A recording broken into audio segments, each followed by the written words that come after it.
Barnaby Jones, a Quinn Martin production. Starring Buddy Ebsen. Also starring Lee Merriweather, Mark Shera. With guest stars Eugene Roach, Jason Evers, Beverly Todd, Carl Weathers. Tonight's episode, The Bounty Hunter.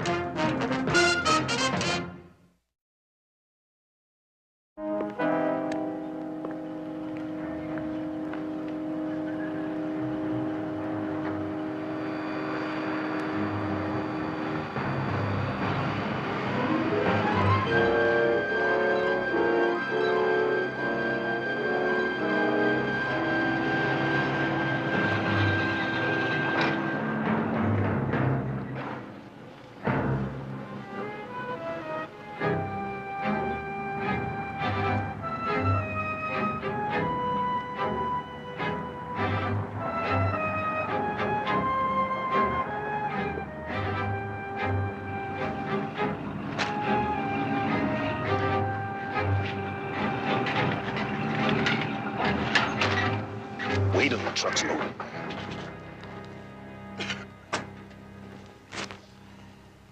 Well, morning, Lee. Ready for another nice, easy day in the sun?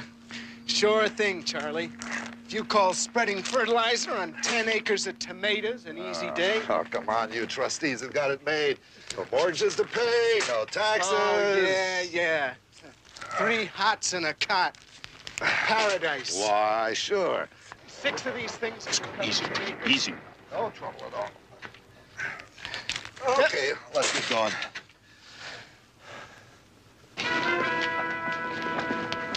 What the hell's going on?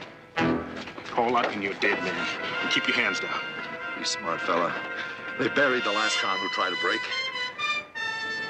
Remember? Look, you just climb in, man, and you remember. This is gonna be at the back of your head all the way. So you keep smiling. How about you, kid? You want to take a ride? Pass. I'm up for parole in a couple months. Man, you could have killed him. Paisan, let's go. You take his feet, kid. Come on, move.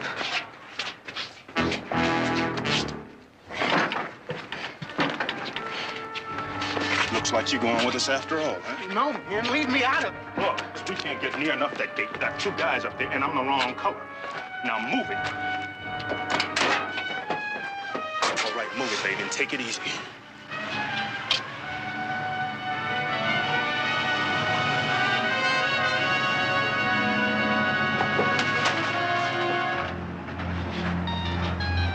Papa, you gotta let me go. Shut up.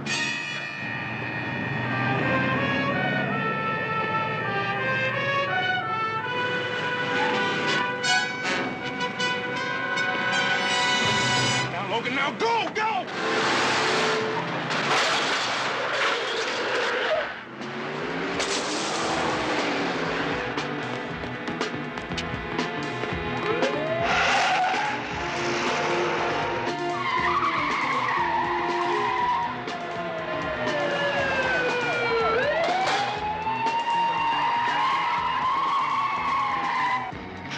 That's the road, Logan. Take it.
get him.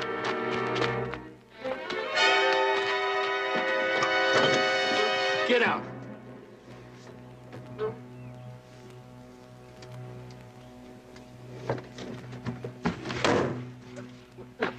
Charlie. How's Charlie? He's dead. So's Logan. This one's gonna cost you, kid. What, me? No. Wait. They forced me to do it. Hopper would have killed me if I didn't. Come on, let's go.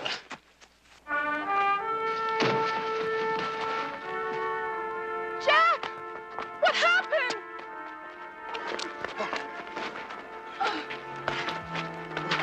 I was afraid you wouldn't find where I hid the gun. Yeah, let's go, baby. What about Logan? He didn't make it.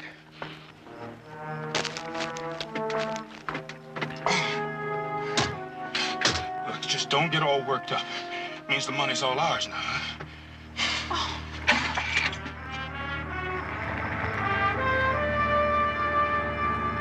No! It's all over for me, don't you understand? They're calling it felony murder because they think I was in on it. So you want to just give up? Is that it? Mom, I can't let you go throw your money away on hiring a private detective when they got me cold. You think you could stop feeling sorry for yourself long enough to answer a few questions? Warden's already asked them all. Only answers I get back are like nails in a coffin. Mine. According to your record, you provided a few of the nails. You know how it is. Trying to hang in with the guys on the block. Next thing you know, they're knocking over a liquor store, and I get tagged for it along with the others. He swore on his father's grave, Mr. Jones, he didn't help rob that store. I'm not talking about how your son got into jail, Mrs. Watson.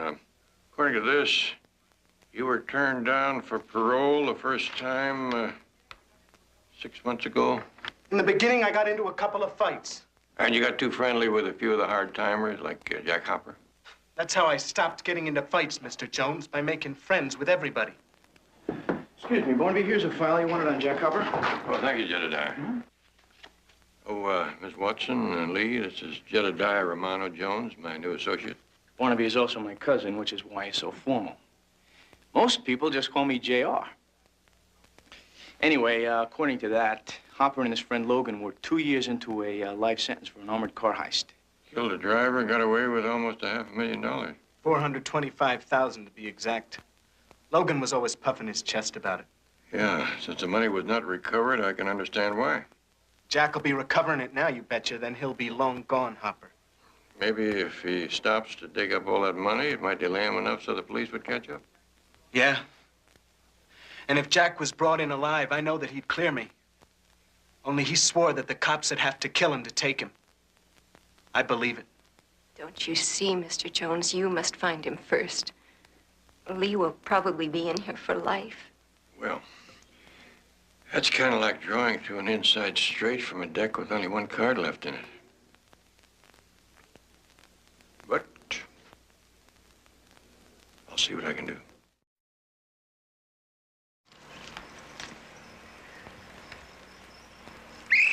Okay, hit it. All I want to see is elbows and tailbones. Anything about that gets shot. Come on, keep on moving. Keep your head down. Come on, move it, move it, move it. Come on, you chubby, move. Come on, come on.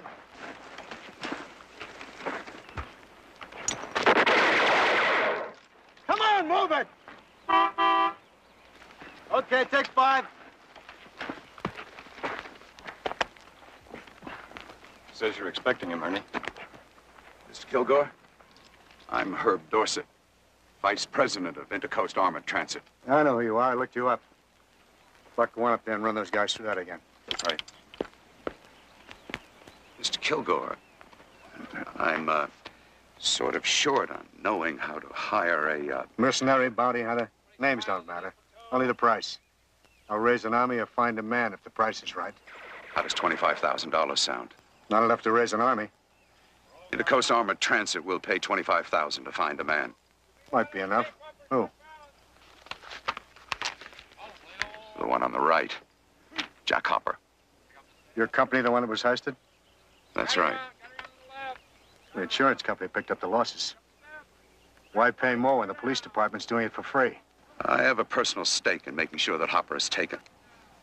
The driver of the armored car they killed, Sean Ryan. We were the best of friends. We grew up together. Okay. Why me? There are a lot less expensive guys you could try. You used to be a police detective in Santa Monica. An expert in your field. Yes, I was asked to resign. I had a built-in reputation for bringing my prisoners back dead. You want Hopper dead, is that it? I want him removed from society. Let's say I was to go after Hopper. You got any ideas where I'd start?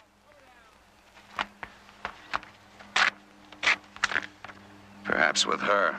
It's Darla Sanders, Hopper's girlfriend. The insurance company investigators kept a close watch on her until she quit her job at Mount Moriah Hospital and dropped out of sight about 6 months ago. You figured she was the bank? The bank? The place where Hopper and Logan hid the heist money. Oh, yes. Yes, that was a theory. Especially since the police captured them a short distance from the hospital. My personal theory is that the money might still be hidden somewhere in that hospital. Okay. I'll get Hopper for you. I'll be in touch.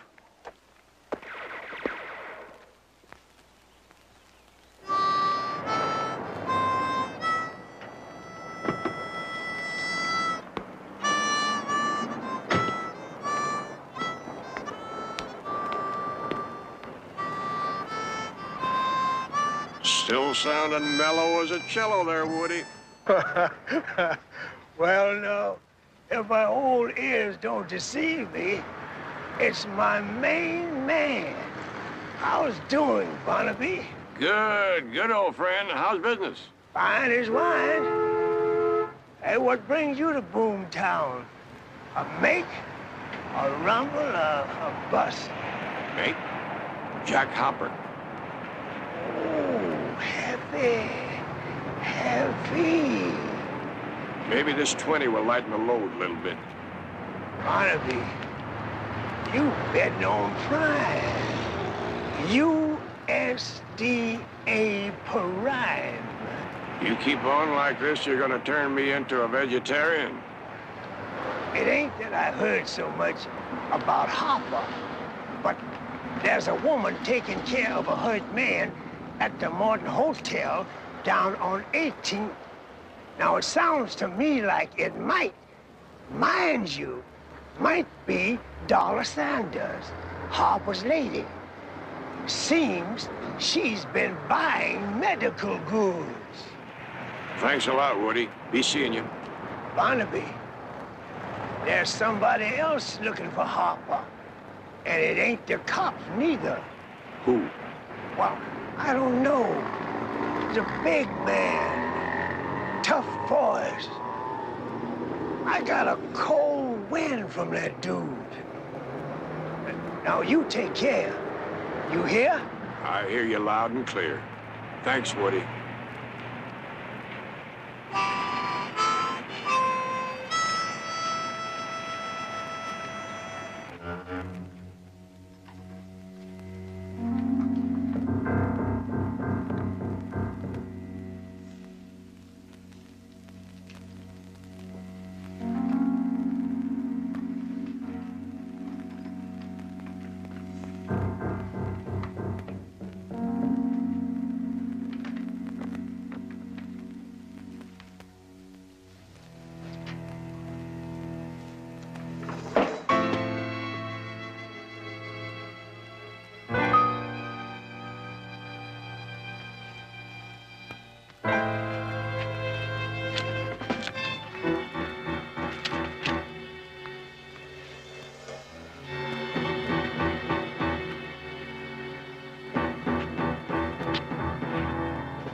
Kilgore. Hello, Barnaby. I thought you were someone else. I hoped you were. Lucky for him. Yes, I know your style. Shoot first and make a citizen's arrest and claim the bounty. You're one of the last of a dying breed.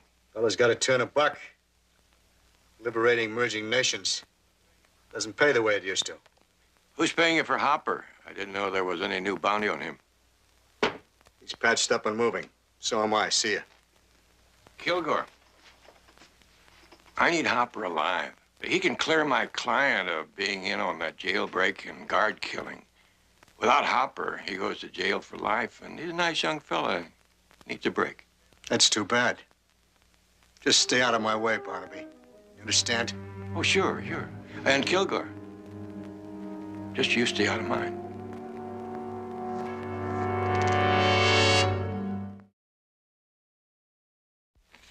Seven inches, that's 3.5 miles. Now, the police lost him in traffic here. And 50 minutes later, black and white spotted him here and chased him down to there. That's about 1.5 miles. Took him 50 minutes to get from there to there, which normally takes 5. Well, even so, would they have had enough time to hide the money? They didn't have it on them when they were caught. Listen, when you fellas get down to playing pin the tail on the donkey, give me a call. Hmm? Betty, did Lieutenant Biddle dig up anything on Hopper's girlfriend? Only that Darla Sanders quit her job at Mount Moriah Hospital about 6 months ago and hasn't been seen since. Mount Moriah. That's at 12th. Well, that must be it. Well, that seems to prove your hunch that Darla must have taken part in the robbery. Hmm?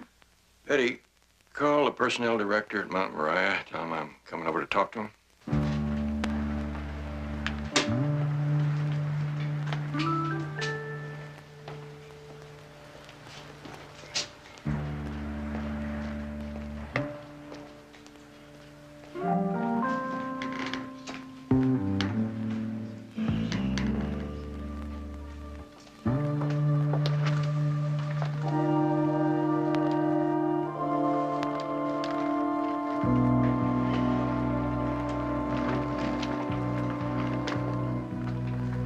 This is the down car. I thought you said you hid the money on the roof someplace.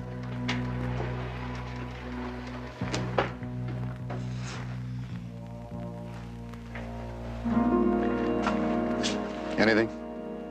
No, except hanging around here, I feel like I'm catching something. Yeah, I'm gonna check around. It's all changed. What? There was a place back there where they closed up a big electrical box. I hid the money in there. In there? Where? They must have covered it up when they put in this wall for all these heaters. Well, what are you gonna do? How are you gonna get it? I don't know. All right?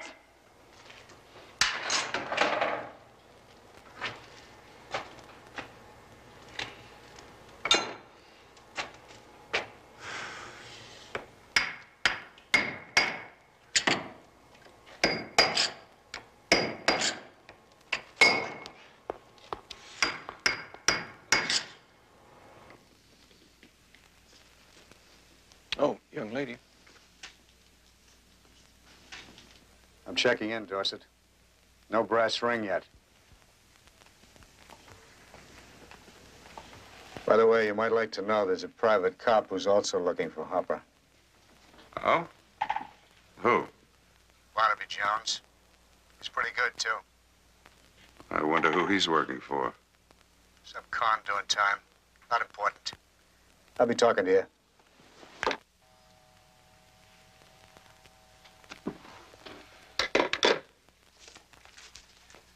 Here we are. Sanders Dollar Jean. Oh, I remember her now. She's a very nice girl. Quiet. Are there any names on her application? Close relatives to call in case of an emergency? Relatives? None. Well, that alley leads to a blank wall. Who was Darla's boss? That would be, Allison Claymore. I'll have a page.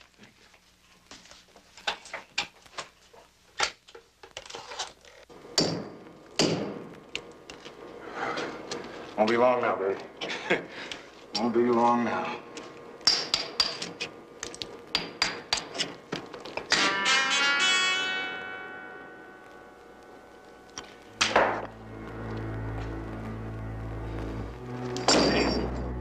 gonna do now? Oh, baby, let's come back tonight. By the night, I want us to be long gone. You know where to keep the tools in this place? Maintenance has a supply room upstairs. All right, you go up there and get me another screwdriver, a big one. Oh, I don't know. Just do it, woman. All right.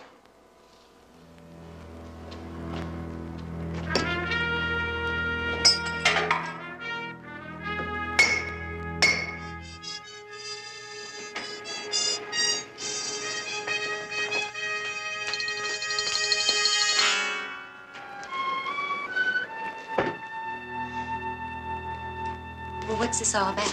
It has something to do with that armored truck robbery a few years ago. You remember it?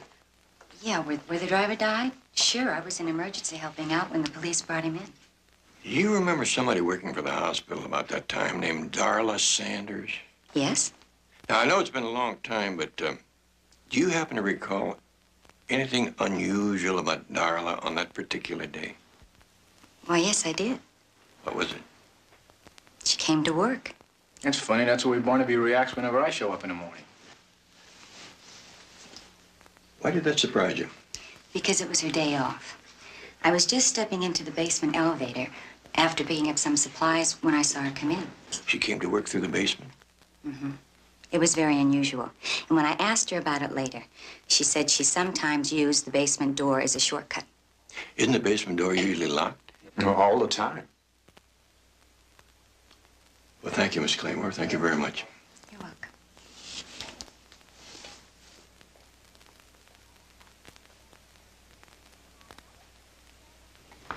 Darla? Darla Sanders? I'm afraid you have the wrong person.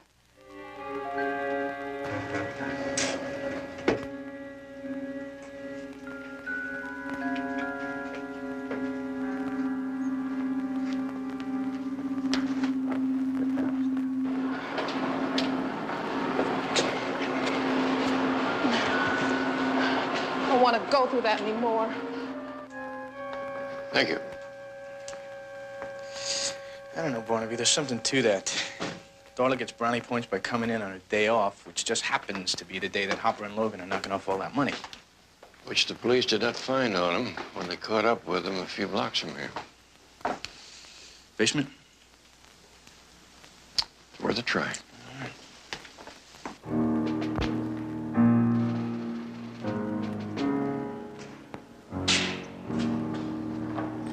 You go that way.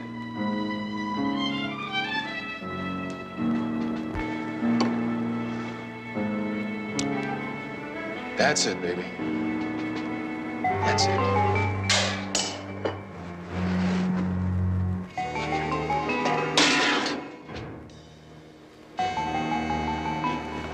It's empty. The money's not in there. You mean we've gone through all this for nothing? It had to be in there. You see what happens? Because you don't trust me? Now those guys who built the wall are probably spending it. No. You see that? All that dust? That money hasn't been in there in years. Well, then who could have gotten it?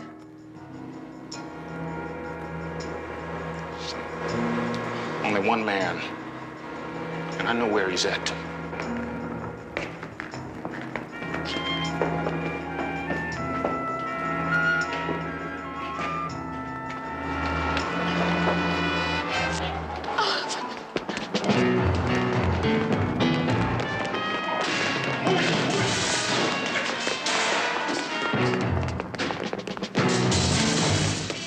That way.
Hopper?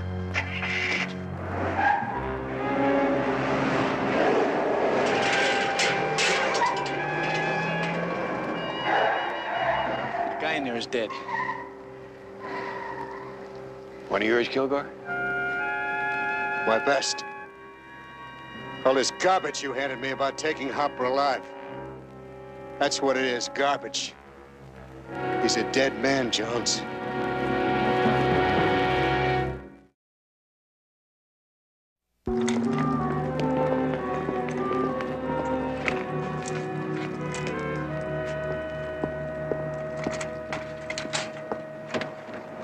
Okay, Kilgore. But don't go anyplace. I might want to talk to you again. I'll be around till I find Hopper. Count on it. Real sweetheart. Yep. Bullets wouldn't melt in his mouth. But as long as he keeps it legal, there's nothing I can do. Anyway, Hopper's probably got the money and is long gone by now. I don't think so. Why not? Dust, mold. Been there a long time. Hopper didn't get any money out of there because there was no money in there. What are you thinking, a falling out among thieves? Which thief? Logan was in jail with Hopper. Well, if it was Hopper's girlfriend who took the money, what you hanging around here for? You saying somebody else was in on that armored truck robbery with him? If that's true, Hopper isn't going anywhere until he gets what he thinks is his. Well, we're hot after Hopper now. But listen, Barnaby, Kilgore is not any better than Hopper. You watch your back. That's what Jedediah's for.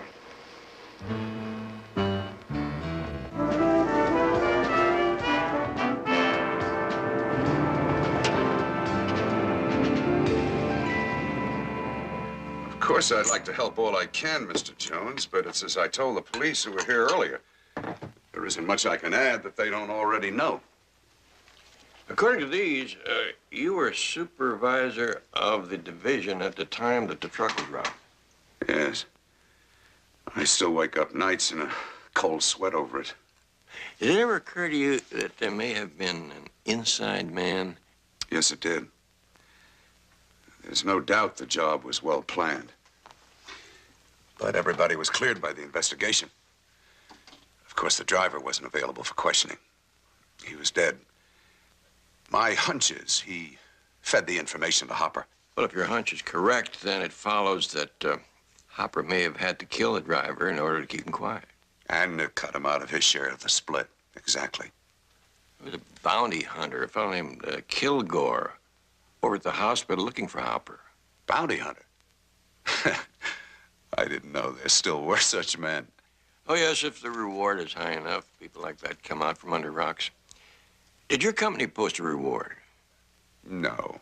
We got our money back from the insurance company. We have no further interest in the case. Well, somebody certainly does. Thank you. Thank you very much for your time.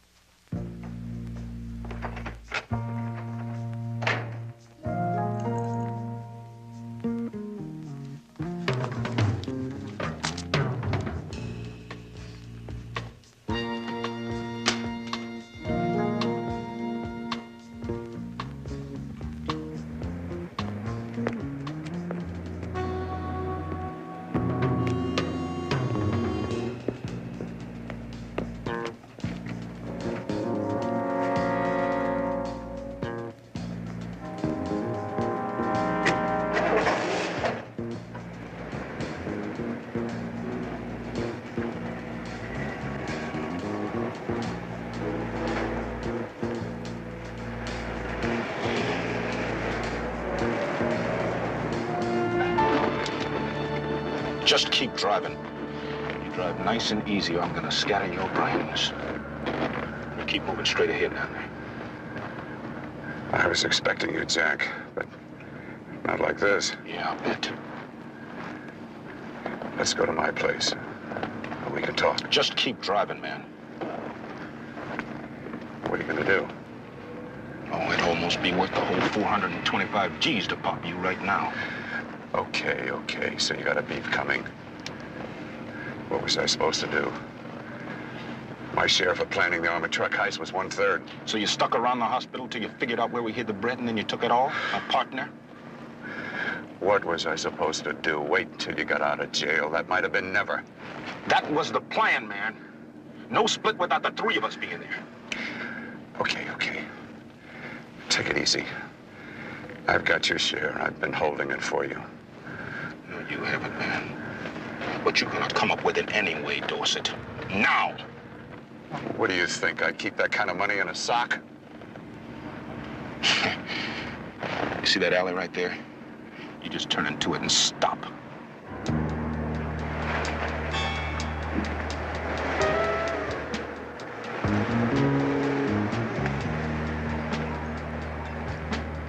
Listen to reason, Jack.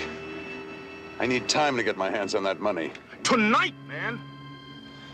And Dorset, remember, I know where to find you. Okay, Jack. Tonight you'll have it. All right. I'll call you later at your office and let you know where to go, huh? When I get out of here, man, you beat it.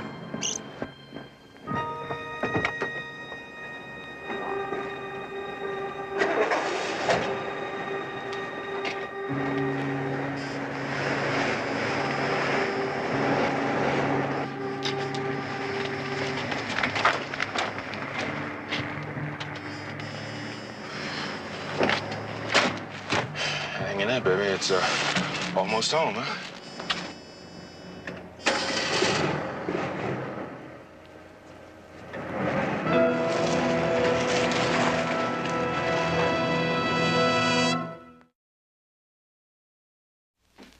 Hi. Well, according to this information I dug up on Herb Dorset, he lives very, very well. How well? Well, he earns $50,000 a year, yet he owns a $210,000 house. Free and clear? Mm-hmm. Mortgage was paid off 2 years ago, less than a month after the armored car robbery. And he joined the best clubs in La Jolla, Palm Springs, and he has a son in Harvard. All of that on 50 grand a year must be a wizard in the stock market or something. No, I checked. Oh, he plays in it, but not that much. Well, he's sure found a gold mine someplace. One of his armed trucks, maybe. You think Dorset is the inside man? If we could tie him in with hiring Kilgore, I'd bet on it. Look, why don't I volunteer for Kilgore Soldier Fortune operation? I can dig in, I can get close to him, you know. No, Jedediah, that would take too long, but you did give me an idea. Betty, get our bounty hunter on the phone. I'll tell you what to say.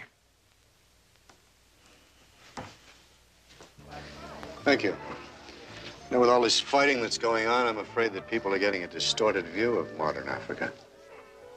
There's still beauty and romance. All you have to do is look for it. Mrs. Radner. Why don't you call me Betty? It's much less formal that way, Ernie. When you want something, you have to be pretty strong, don't you, Betty? I'm sorry. It's just that I've been going crazy trying to find someone who will help me get my brother out of that awful jail in Mexico.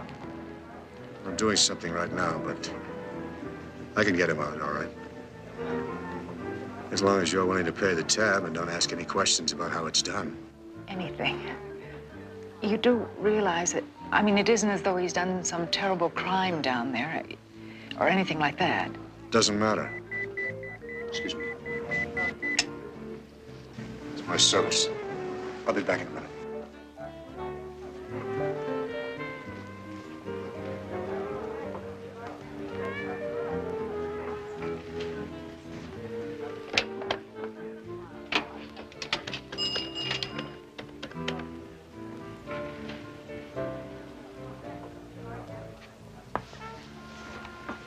Hi, Charlie.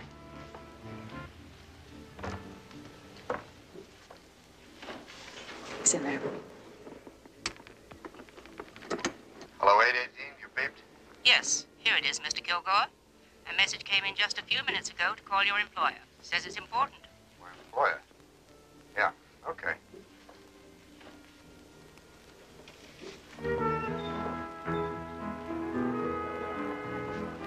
It's Kilgore. What do you want? What do you mean? I didn't call you again. Well, my service said my employer called. I thought it was you. No, not me. Oh, but don't hang up. I heard from Jack Hopper a few hours ago. He called me. He called you? I was going to handle it myself, but he wants to turn himself in. But he's afraid of the police.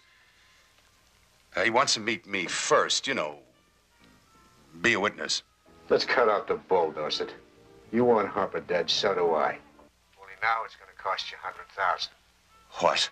I got to thinking about your personal theory and sending me to the hospital to find Harper. You couldn't have figured that unless you knew the loot was hidden there in the first place. You hoisted your own company, didn't you? 100 G's. Good a deal? All right. Good. Where did Harper say he'd meet you? He didn't. He's going to call me at a phone booth in the corner of 10th and Caldwell at 4. I'm supposed to bring his share of the loot with me. All right, you wait right there. I'll be right over.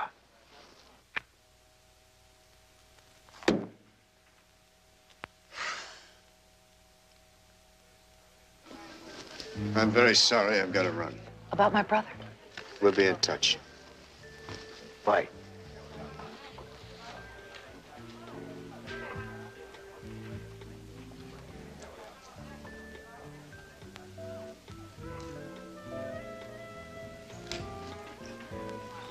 Kilgore certainly left in a hurry.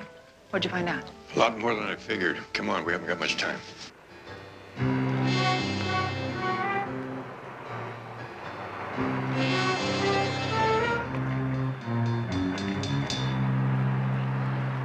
Tenth and Caldwell, there's a phone booth. Dorset has 10 minutes before Hopper's call. Now, Barnaby, Hopper's no fool. If he sees us or anyone else following Dorset, he's not going to show himself. I'm counting on Hopper being in the neighborhood to see if Dorset came alone. We'll concentrate on spotting Hopper. Maybe I can take him by surprise.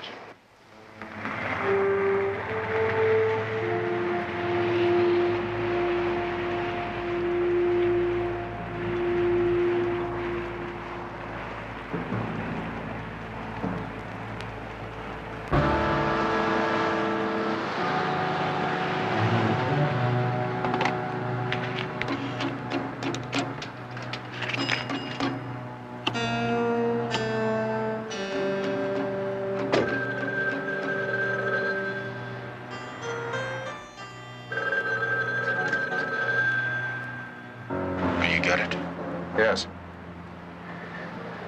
Yes, what now?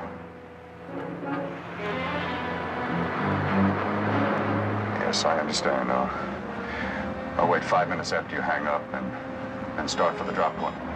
Yeah, you get it, Mr. Dorset.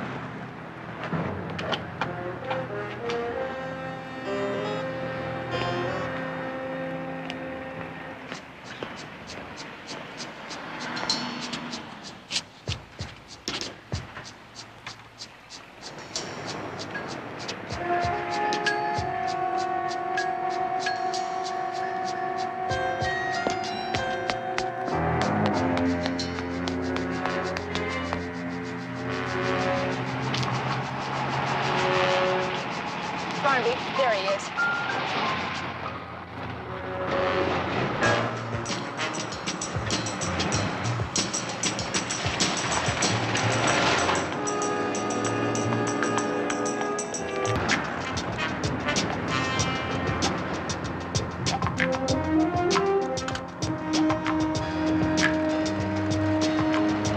Got it. Third dead road after the bridge on the Ridge Route. Then left 2 miles, where I tossed the money out by a tree, with a red cloth tied to it. He says he'll be watching me all the time.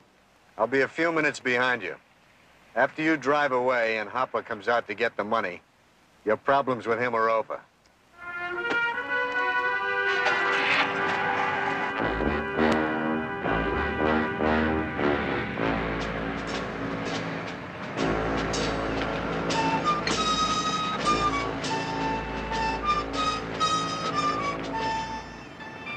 Why are we stopping?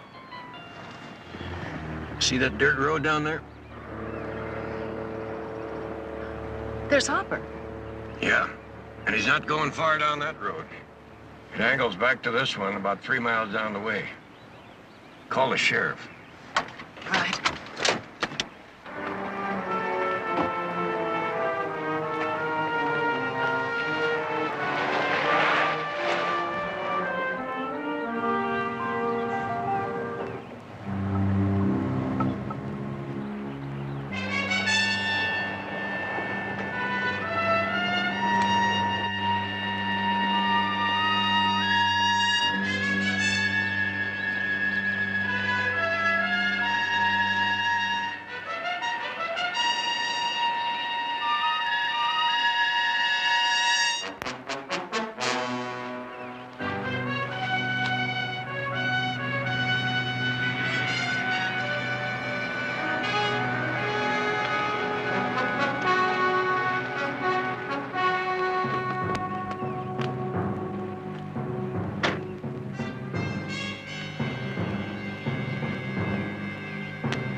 That's it, Hop. You're never gonna make it. Now toss your gun on the ground.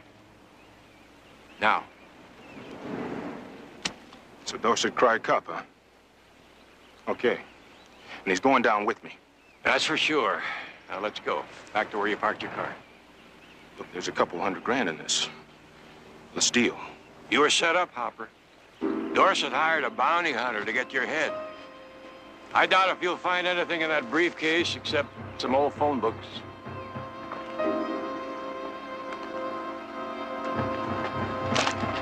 No! I'll take over from here. I gotta hand it to you, Barnaby. I didn't think you'd get to him first. Just lucky, I guess. Have to be to compete with high-priced talent like you. Praises like that could turn a fella's head. Now, why don't you just say goodbye and let me and my prisoner get out of here? You can't afford to let me go, Kilgore. What's it gonna be? We separate a little, then you make it look like we shot each other? Yeah, I never thought of that.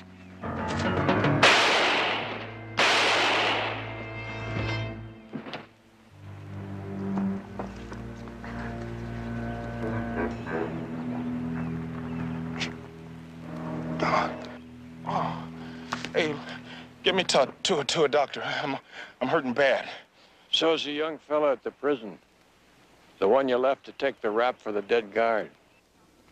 My prayers are answered, son. We also got a little help from Jack Hopper. And Mr. Jones. How can we ever thank you, Mr. Jones? The fact that the warden feels Lee's next parole hearing will be favorable is all the thanks I need. Just got the word from Lieutenant Biddle. He says that Dorset and Kilgore are going down for conspiracy to commit murder for a start. Well, it looks as though you're going to be the only one that's on the outside looking in. And it's gonna stay that way. You can make book on it. Book. Don't give the parole board any wrong ideas. Oh, yeah. I mean, you can bank on it.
Barnaby Jones, a Quinn Martin production. Starring Buddy Ebsen. Also starring Lee Merriweather, Mark Sheriff, with guest stars Don Johnson, Nancy Wolfe, Edward Walsh, Christina Hart, Betty Ackerman, Victor Mojica. Tonight's episode, Renegade's Child.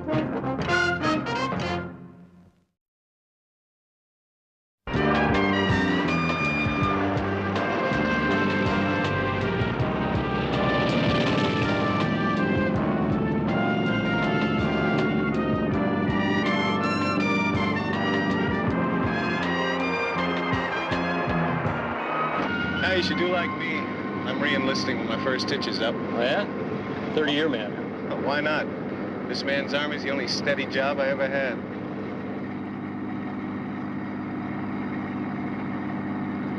Hey, come on, I'm giving you the whole road. All right, follow that bike, you understand? Yeah, sure.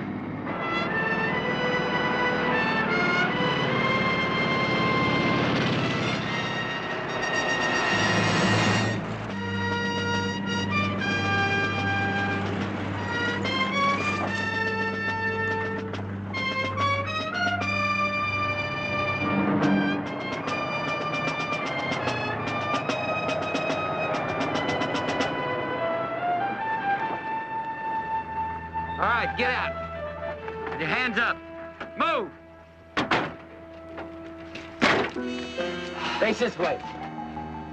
If they turn around, shoot them.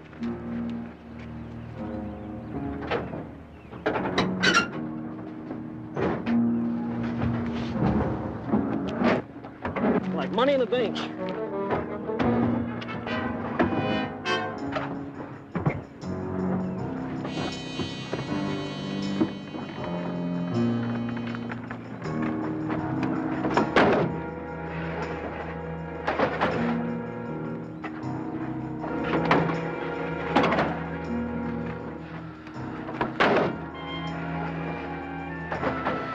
Try to be a hero, damn it.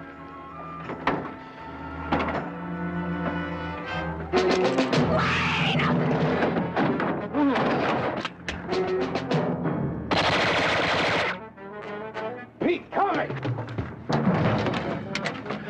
Ridgeway, this is Transport 411. We're being hijacked. Aliso Canyon. Pete, get it!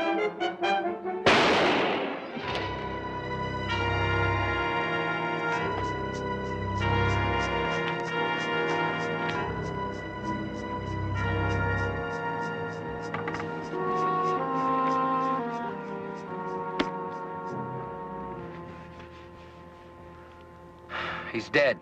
Oh, no. Wayne, you said nobody was going to get hurt. You promised me. Come on, let's start moving. What about the rest of the guns? If he got through to anybody on that radio, this place is going to be swarming with cops any minute. Meet us back at your place. Hey, wait a minute, Wayne. What about me? Nothing's changed. Our bases were covered and you didn't see what we were driving. You know the lyrics.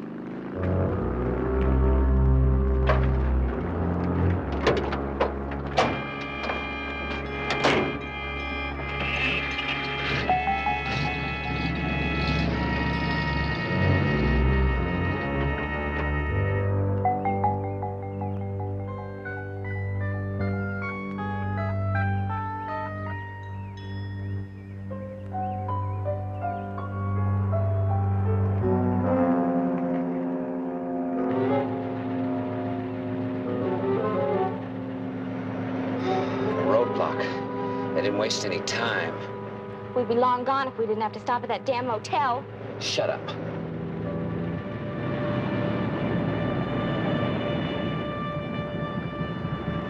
Identification, please. What's up, officer? Been a robbery. May I have a look in the back, Mr. Lockwood? Sure.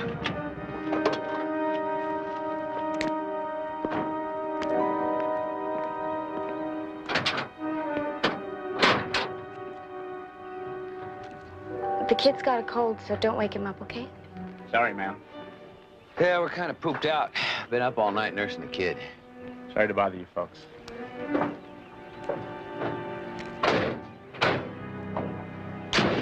hope the boy feels better. Thank you.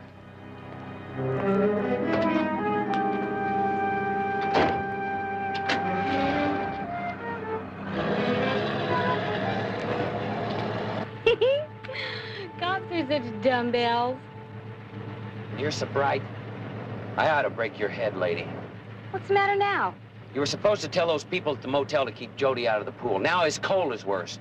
When it comes to this kid of yours, I can't do anything right, can I?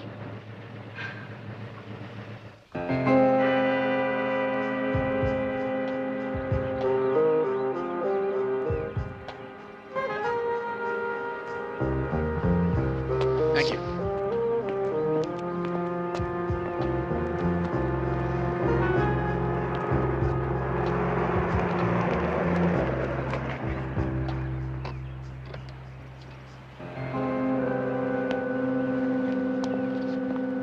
Hi, they'll be out in a minute. Oh, not more red tape. Yeah, what can I tell you? It's as hard to check somebody out of prison as in. Oh, I'm sorry, Mrs. Nesbitt. I'd like you to meet our new associate in the office, J.R. Jones. Chicago's answer to the legal profession. How are you? My daughter know that I'm here? Yeah, Barnaby just told her. Now, don't worry, Mrs. Nesbitt. I'm sure everything's going to be just fine. It's been 7 years since Julie ran away from home, Betty. 7 years trying to find her. Didn't she phone or write in all that time? Sometimes there would be a postcard from Taos or a commune in Arizona. Living like a nomad with that strange young man. I didn't even know they'd had a child until Jody was almost a year old. Well, I tell you, trying to get a line on Wayne Lockwood has been next to impossible. No wonder. Man robs a supermarket and then runs off and leaves Julie to be arrested by the police. How could he do that to...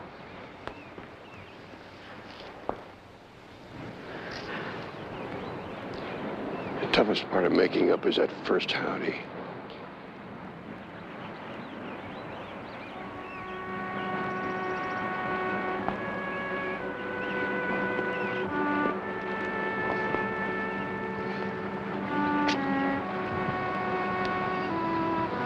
Julie? You look very nice.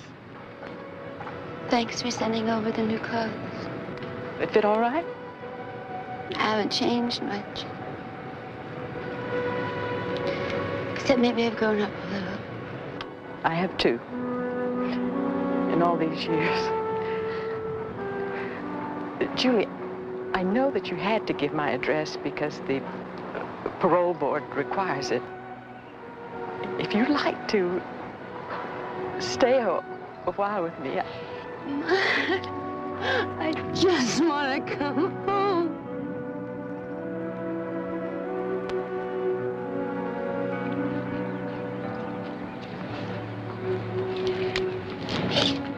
You will discover, J.R., that for times like these, you should always carry an extra supply of handkerchiefs. All right, so I'm a marshmallow. So what? Mr. Jones, I don't know how to thank you all for finding Julie for me. Well, since we've only brought together part of the family so far, maybe you better save part of the thanks till we find your little grandson. There's still no trace of Jody? Well, we think we have a place to start in our search for Lockwood. Did you bring the blow-ups? Yeah, I did. I made a dozen. That's the best of them. You recall when this picture was made? About 18, 19 months ago. Before the robbery and my arrest. Why? We thought we might be able to trace Lockwood through the license plate. You see, with only the numbers visible, the DMV can't possibly come up with the current address. Now try very hard, Julie.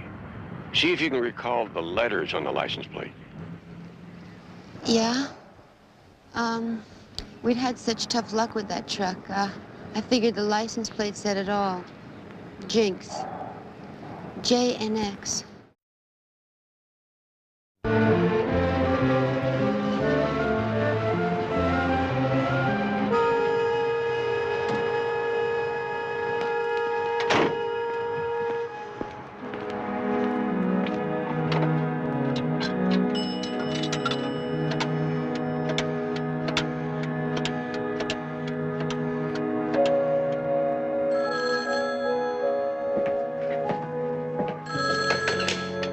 Griffith Markham Imports.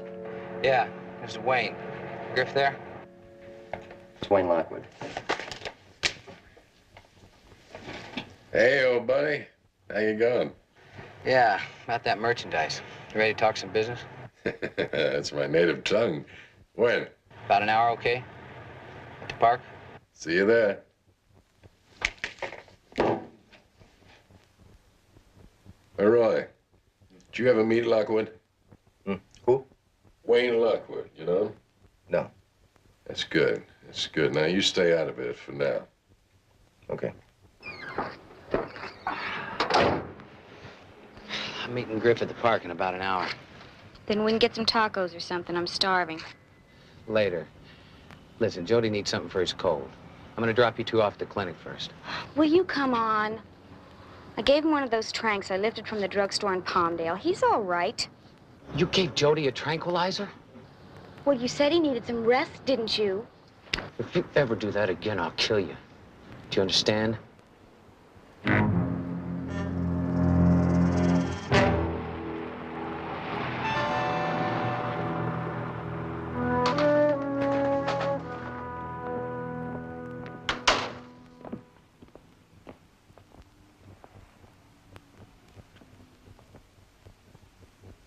Someone you know?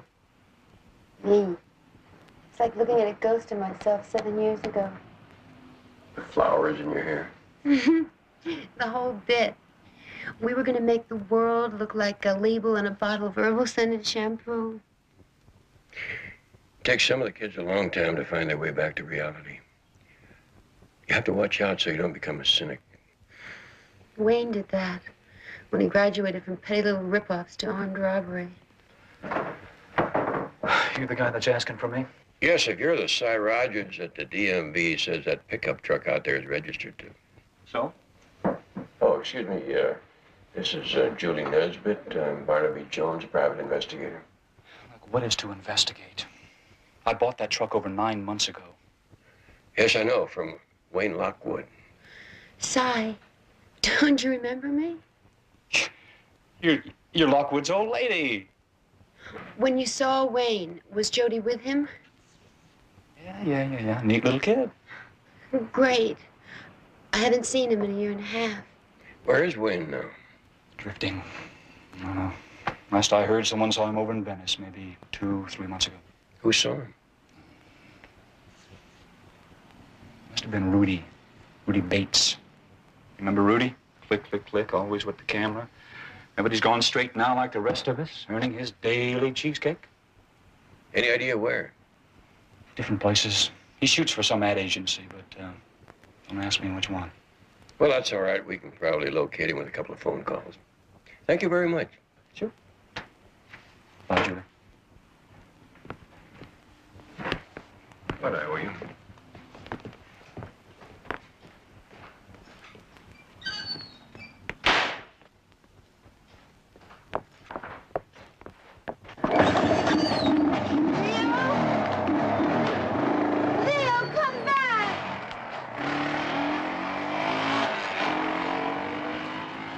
Who was that? That was Leo Shenson, Wayne's best friend. Leo'd know where Wayne and Jody are.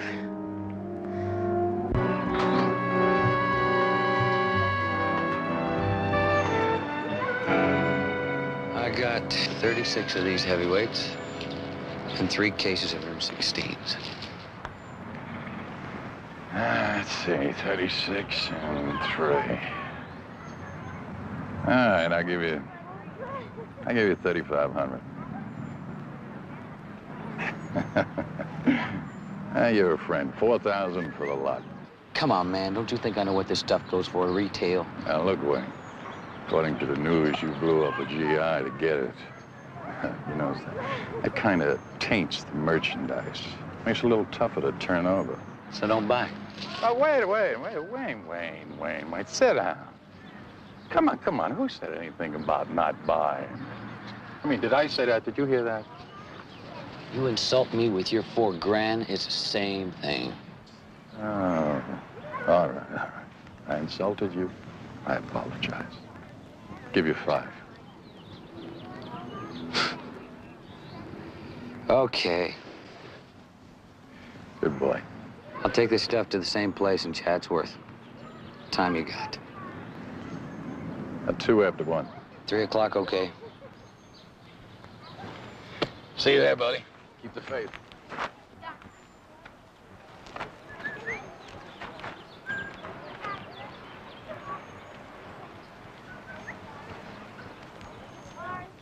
Daddy? Hey, Jody. What are you doing here, huh? Huh? Thought I told you to wait for me at the clinic. I'm all better, so he didn't go to the clinic. When I tell you to do something... Wayne, Jody doesn't have a cold. He's just got the morning sniffles. I don't care. I don't take chances with my kid. Do you understand? I wanted to be sure. The clinic was jammed with all those sickies anyway.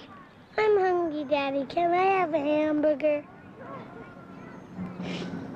Want a hamburger, kid? Huh? How about some French fries? And a vanilla malt?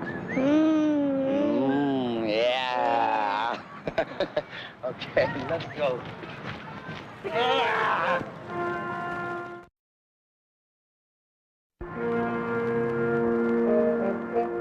Okay, now, when we roll this time, I want you to remember, the whole idea behind this is that even Eskimos eat bananas, right? They love bananas, okay? Okay. Rudy's sure come a long way from that commune we crashed at. Don't leave that smile in the dressing room, Foxy. Paul, let me know when that ice machine is ready, okay?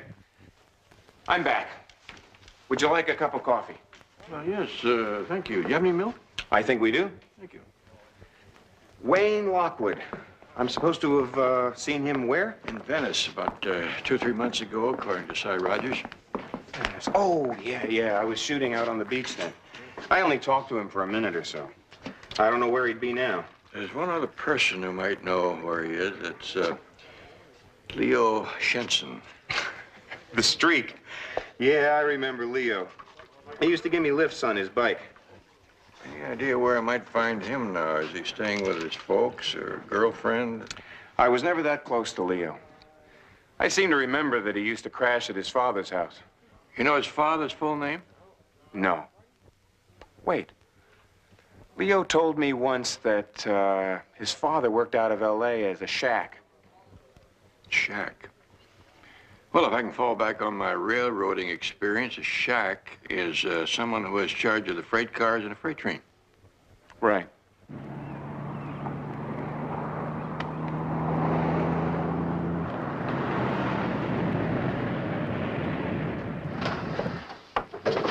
Hey, Wayne. You never believe who I ran into. See that he drinks his milk. Every drop, you hear me? And then you sack out for a couple hours. Aw, can I come with you? No, son. Leo, open the shed.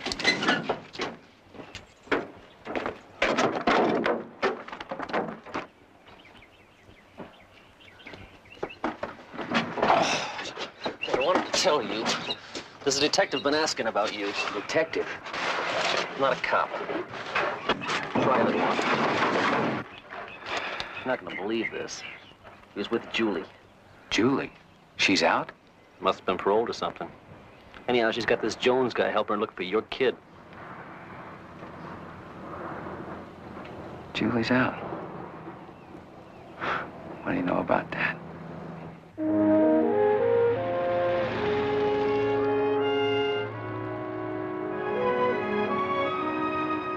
Up on Candlefoot Road off the top of Topanga Canyon. It's out there near that hippie restaurant. Does he check out? Well, if there's another Shenson living in L.A. working for the railroad company, the railroad union sure doesn't know about it. I think I'll take a drive out there. Good idea. Don't you have any studying to do? Yeah, I do, but I gotta earn my keep, don't I? In the state of California, to drive a nail into a saw log intended for lumber, is that a felony or a misdemeanor? Misdemeanor. Felony. Now, if you want to pass that bar exam, you better stay here and bone up. Penal Code 593 little a. He always uses that when he thinks a lawyer needs to be brought down a peg or two.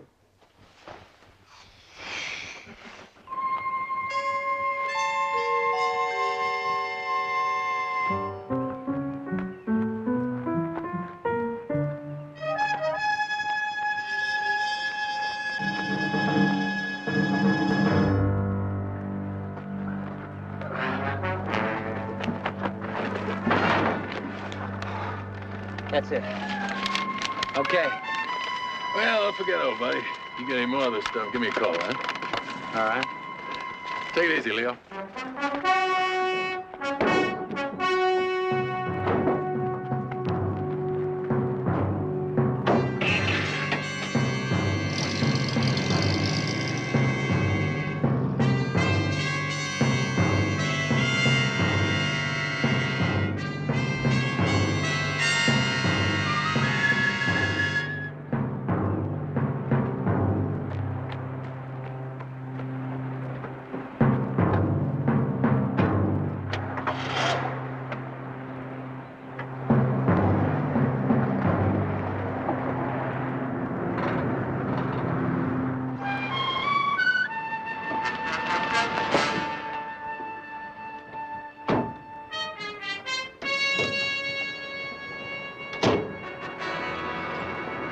Hey, Wayne.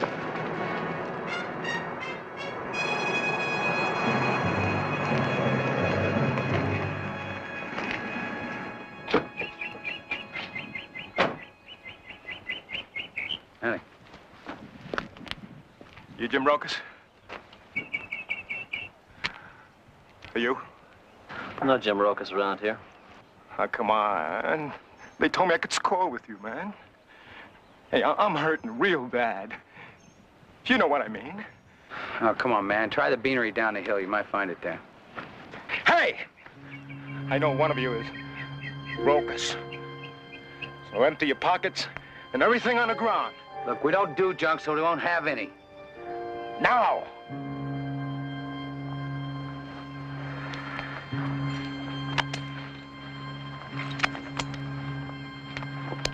See? Nothing. What's that? It's a letter from my mother. Hand it over. No. No. Oh, no.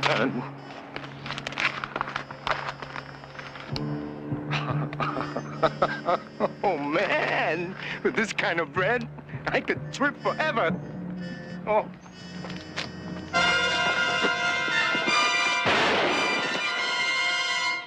Hold it.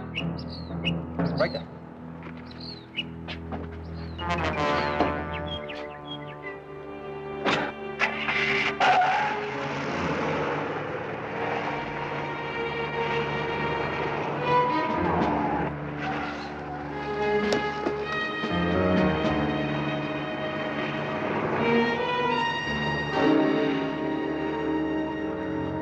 Wayne?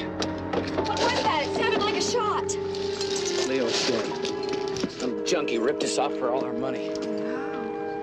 Those people down there might have heard the shot. First that soldier, now Leo. 2 people dead, and what have we got to show for it? Get Jody, we're moving out. Nothing. That's what we've got, absolutely nothing. I said get Jody! You're a loser, you know that. Well, to hell with you and to hell with nursemaiding Jody. I've had it. Daddy? Come on, Jody, we're taking off. What about Amanda? Amanda's not gonna be with us anymore. In you go.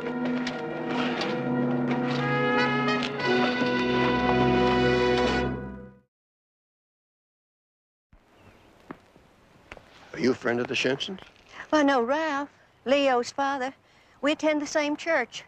Good father, bad seed. It happens. Any of Leo's friends around? You mean that young couple? You have a child, a little boy? Oh, a nice little fellow. It's a shame that a boy like that ends up with weirdos looking after him. When's the last time you saw them? Well, the man and the boy, yesterday. The woman a little while ago. I saw her heading down the hill when I come out to see what the shooting was all about. Oh, she's a real snippy type, sashaying around like she was queen of the world. Sounds like the girl I just saw. You blonde, wearing something that looked like an undershirt with a scarf wrapped around the middle? That's her.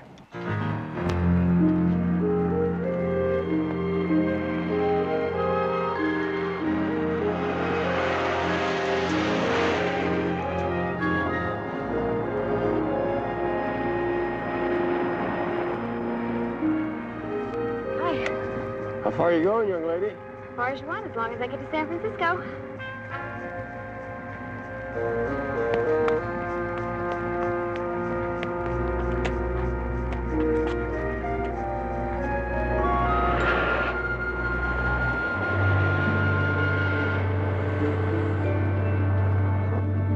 You know, usually when I ride with a straight, I get a lecture.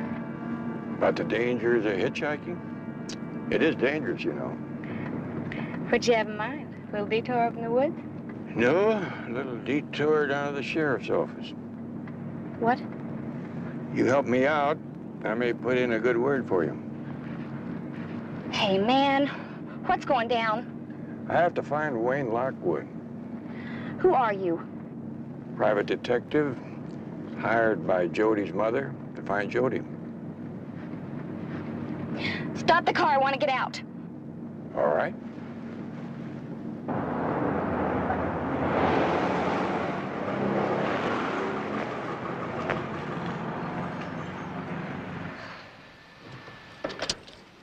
I figure the first question the sheriff is going to ask you is who killed Leo, Wayne or you? Wait a minute. You were recognized. There's a witness who saw you there about the time of the shooting. Well, it wasn't me.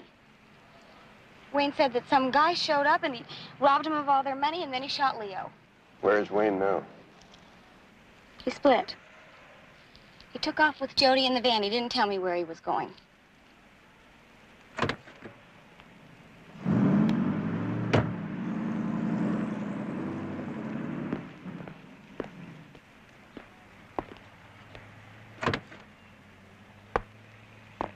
Can't you give me a break? I didn't have anything to do with Leo's killing. I think the only break you can look forward to is if I find Wayne and he backs up your story. But I swear I don't know where he took off to. If he was tapped out by that robbery, he's going to need money. What's he been into lately? Rip-offs, stealing stuff, anything he could sell. To whom? A fence. What's the fence's name? Griff. Griff something, and I don't know anything else, honest. Well, that's some place to start from. Excuse me.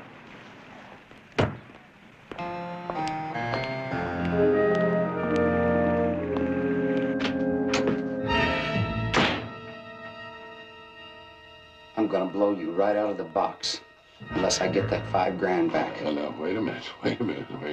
What's this all about? Knock it off. You know exactly what it's about. Drop it. Come on, Mike. Give me. Now, you wanted to hurt me.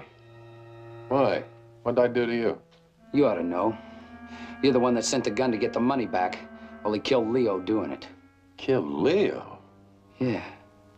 Oh, man, that's terrible. And let me get this straight. You're blaming me for that? Who else knew I had the money? Oh, come on, Wayne. People are held up every day. You see, Willie? See what grief can do to a man? Now, here's a man, he loses his friend. And what does he do? He strikes out at another friend. Now, believe me, Wayne, and this is from the heart, I didn't send any gun after you. Yeah, okay. Maybe the hophead got lucky. I don't know. Yeah, you lost it all, huh? That's a shame. Now, wait a minute, Wayne. I'll tell you what I'll do, Wayne. Now, I got another important order to fill. So I'll raise the ante 25%. How's that? Does that prove I'm leveling with you? I'll have to check with my inside man.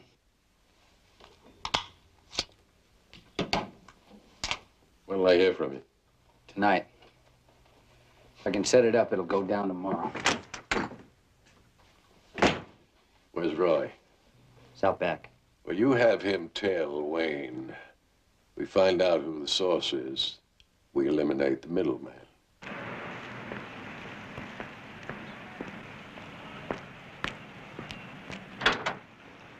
Hey, Want to sit up front with me? No. Something the matter? Come here. Hey, listen, we've always been straight with each other, haven't we? Right? Now Amanda's gone. Are we gonna go looking for Mommy again? I don't know. She's been gone a long time. You promised we'd find her someday. Miss her a lot, huh? Uh-huh. Okay. We'll see what we can do, all right?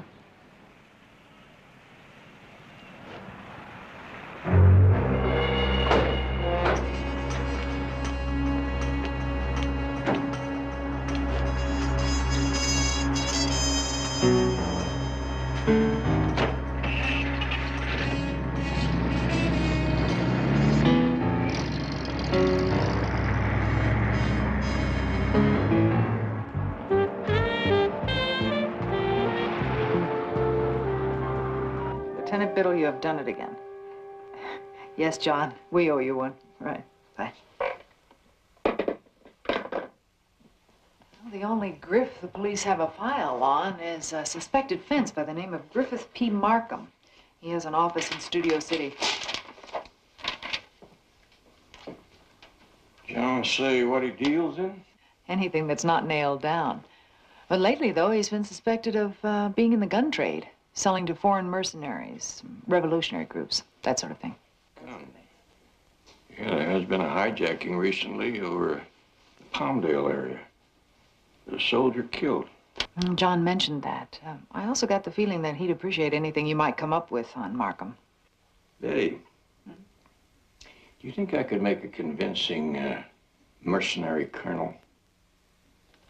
You know, Barnaby, you're not really going to pretend to be a buyer, are you? well, can you think of a better way to get a close look at our Mr. Griff? First, I've got to set up a believable, good background for the colonel.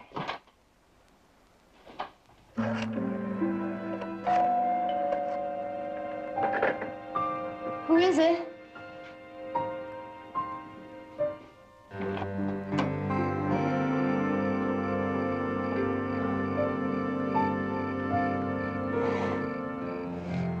Hi. Heard you were looking for me. So here I am. Judy. Is he all right? See for yourself. He's in the van.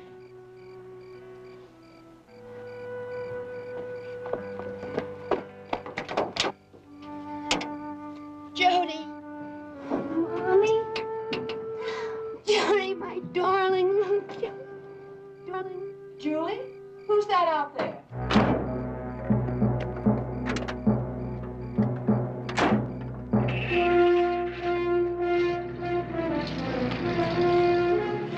Julie!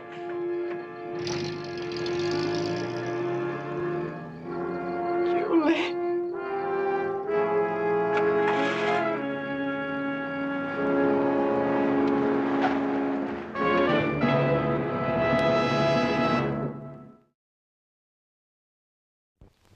You'll be paid handsomely. Just, who are your people? You checked me out. Let's just say that they're, patriots. Why come to me? I mean, hard goods are a little out of my line. I thought we checked you out. But if you insist that I got the wrong man... No, wait a minute. All right, just supposing I can get you maybe 100 handguns, maybe 5 or 6 crates of M16s. No, not enough. I thought that I was dealing with the big operator. I'm going to need at least triple that amount. Triple? You're talking about maybe $100,000. For a start. And I'll need the goods now. What do you mean now? You mean today? I'm leaving town tonight.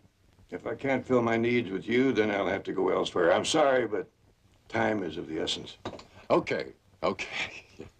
It just so happens that I got a man who might be able to lay his hands on some merchandise in a couple of hours. Now, if he delivers, I'll have everything you want. Maybe even more. Sounds fine. I'll be back at 5 o'clock. If you have the goods, and it looks all right, then we'll talk money. Fine. Don't disappoint me now.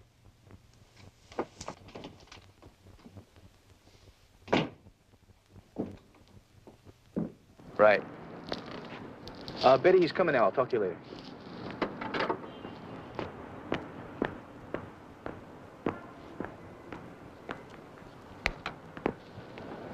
Hear anything from Julie? Well, Betty went to the sheriff's office and talked to Amanda, and she said that the van Julie's mother described matches Wayne's. Yeah, that's what we figured. How'd you do in there? I built a fire under Markham. If I read the smoke signals correctly, somebody's going to be ripping off a shipment of guns somewhere today. Yeah, well, let's hope it's Wayne. Yeah, so I only hope to find Julie and the boy.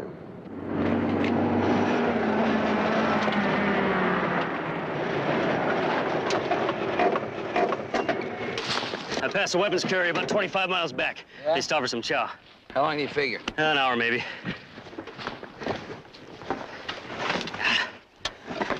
Look, I made it. It's my last job. Sure it is. Until the next time that chick of yours wants to go to Las Vegas for the weekend.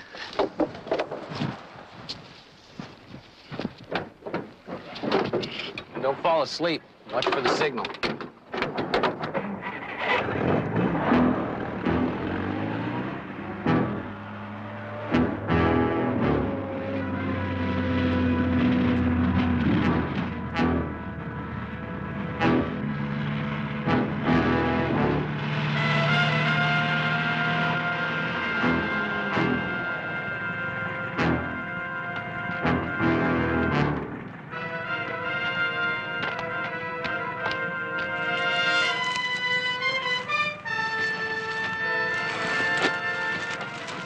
How far out?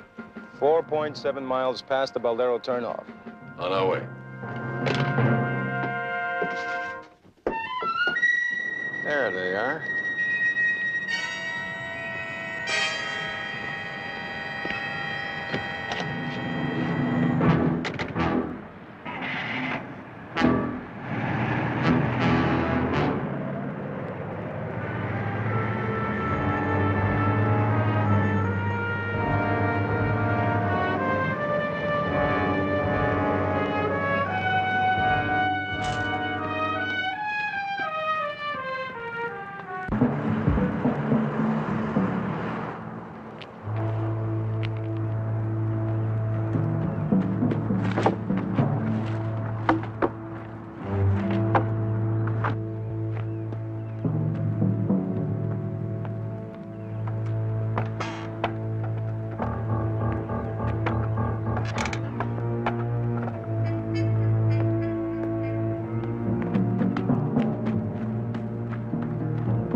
Both of you out of there. This side. Face down on the ground. Tie him up, blindfold.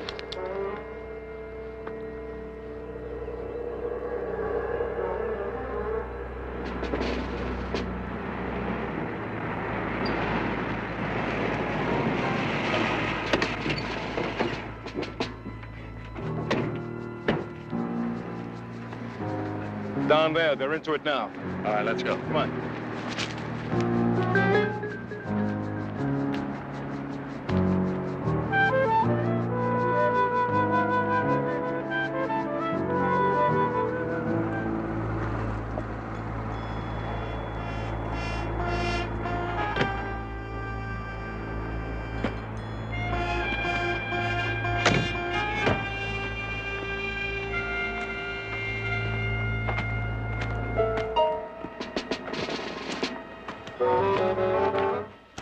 Phone in this car, call the sheriff. Oh, come on, Barnaby, you'll need me.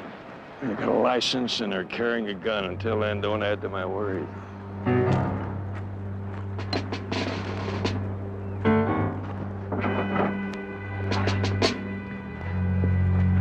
All right, gentlemen. Just turn around real carefully. Real carefully and say hello. Griff. I just happen to be in the neighborhood. Don't do anything dumb. He was yours. So it's all a little lie. You the inside man? But from now on, you're my man. Hold it! Drop the gun. Oh. The Colonel. You know, you look a lot better without that phony eye patch. I see a lot better, too. Drop the guns. Sure. Stay right where you are. Give up, Markham. You got no place to go. I don't think so, Colonel. I don't see any of your people around here. You came alone, didn't you? Hey, Colonel. Or is it cop? Looks like we got a little standoff here, doesn't it? Until the sheriff gets here, he's on the way. Daddy! Daddy! Jody, go back to your mother. Keep cool. Keep cool, you're a dead man right now. Jody? Jody, your daddy's only fooling. Leave the boy out of this, Markham. Come on, Jody. You're not using my boy as a shield. Don't you worry about the boy's not gonna get hurt. Come on, Jody. No!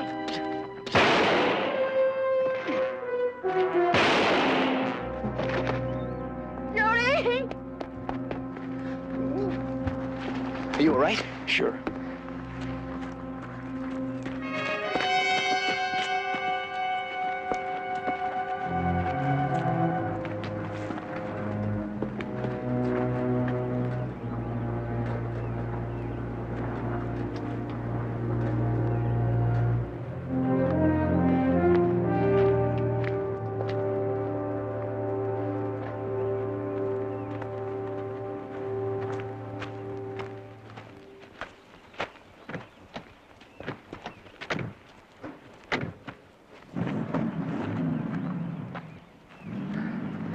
Julie? Yes, Jody. he's all right. He's in the van. I'll get him. No. No, I don't want him to see me like this. Julie, Yes. do you remember? Remember the flowers? Yes.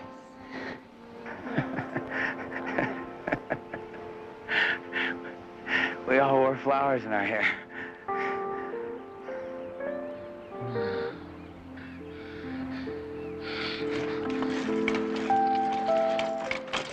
When I first met Wayne, Mr. Jones, he really was a very nice young man. I'm sure Wayne will appreciate your telling that to Jody every chance you get. Jody.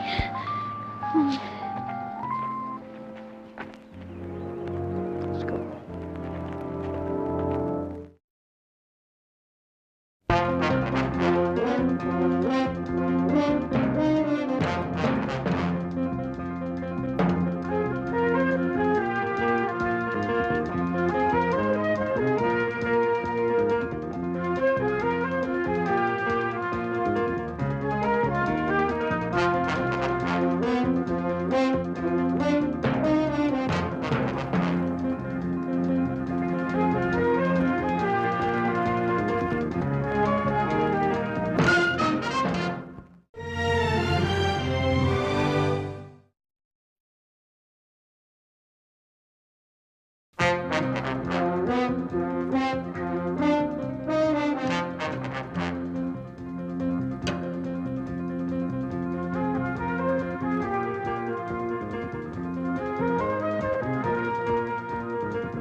Barnaby Jones, a Quinn Martin production, starring Buddy Ebsen, also starring Lee Merriweather, Mark Shera, with guest stars Bradford Dillman, Ron Masak, Charlotte Stewart, Heather Menzies. Tonight's episode, Fraternity of Thieves.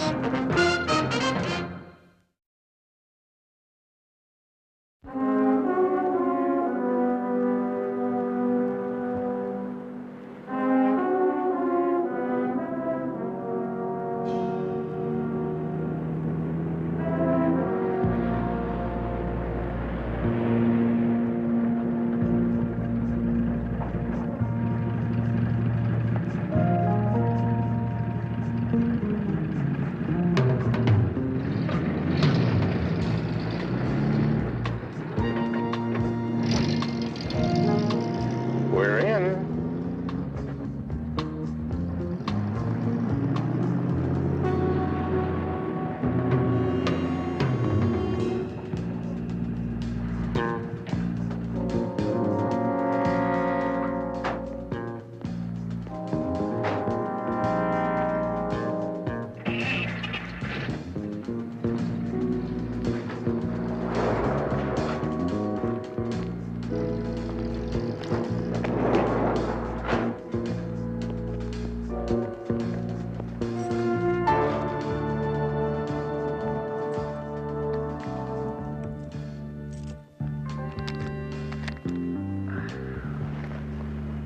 Relax. Just like breaking into a sorority, huh?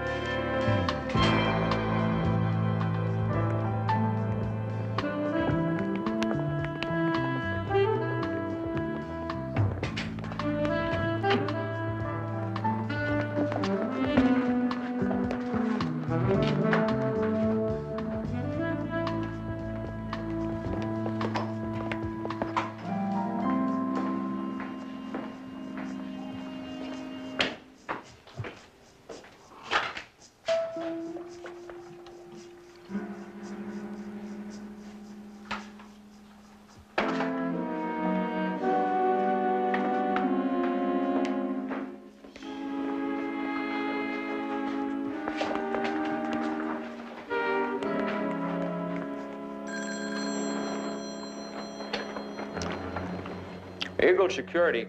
Gate. What? You were hijacked? Where? I just saw you drive in.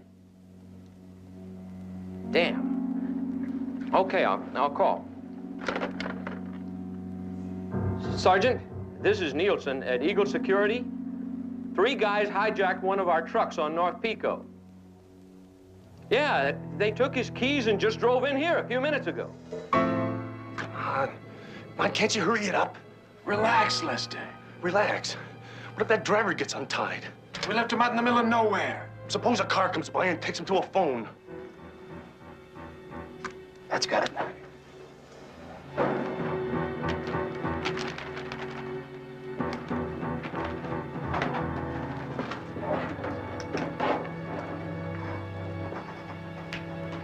Hold it right there. Hands where I can see them. Nice and easy. Let's get out of here.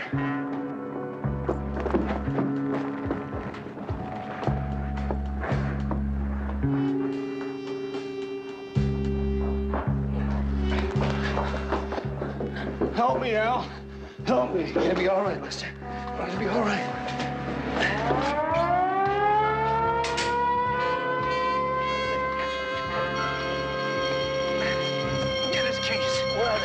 Cool, I'll drive. Put him in the back. Come on. Put him in. Al. It hurts now. Hang in there, buddy. Hurry up.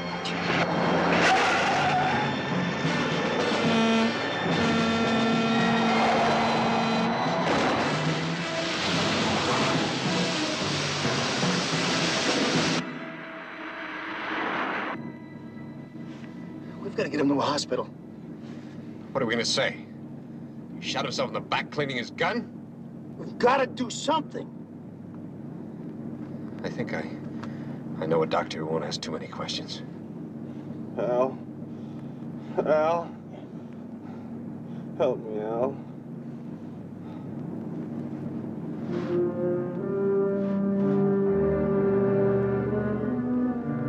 Oh, my God. He's dead, Raj. He's dead!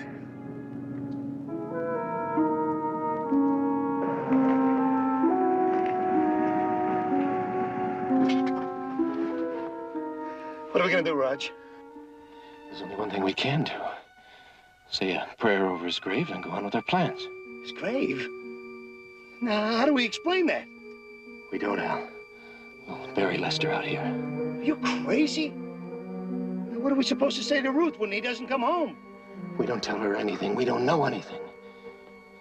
I tell you what, we'll leave his car at the airport. See, that way they'll find it eventually, think he split town. I don't know, Raj. Oh, Al, it's the only way. Look, I feel as badly about this as you do. We've already taken the first step. Now, if we back out now, it's not going to start Lester breathing again.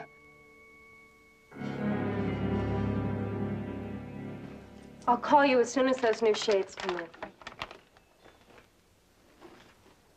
I'm sorry, Mr. Jones. I tried to get the day off, but one of the girls called in sick. Well, that's all right, Mrs. Schiller. I understand that you spoke to the police. The very next morning, Sergeant Anderson said that it wasn't that unusual for husbands to disappear.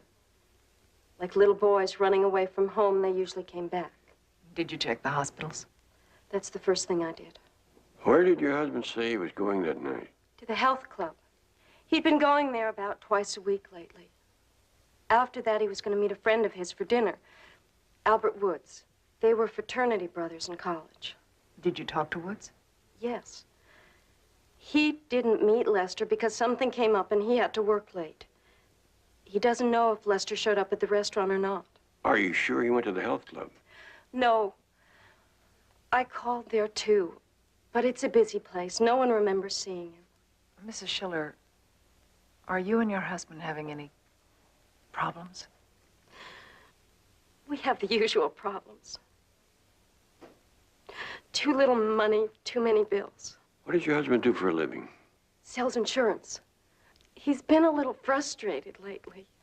A little restless. Well, that could be enough to cause a man to seek a change of scene. Maybe from his work, but not from me. Besides, wouldn't he have taken something with him? A change of clothes. He even left his wallet behind. His money, his credit cards. Even his driver's license. Does that sound like a man running away from home? No. No, it doesn't.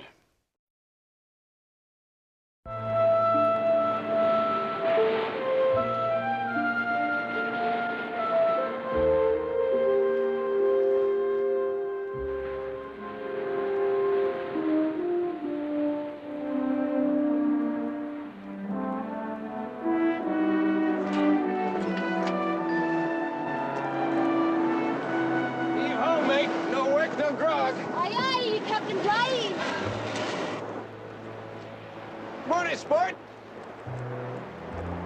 Glad you could make it. I've got to talk to you. Would you smile for Melinda? Hi, Al. Where's Lester? I don't think you've heard from Lester for the last couple of days, have you, Al? I know. Why do you ask? Well, he said he'd call me. It sounded like he had something important to tell me, but that was days ago. Well, I'm sure he'll turn up sooner or later. You know how it is when you work for a living. On second thought, maybe you don't. Where's that grog you promised? Yeah.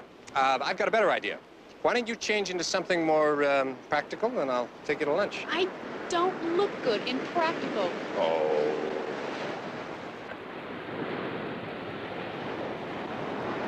What's wrong? I haven't seen that long a face since they threatened to take away your football scholarship. Very funny. Ruth's been calling me about Lester. Oh, she's been calling me, too. I tell her I haven't seen him. Have you had another chance to look over the blueprints? I've gone over those so many times I can see them in my sleep.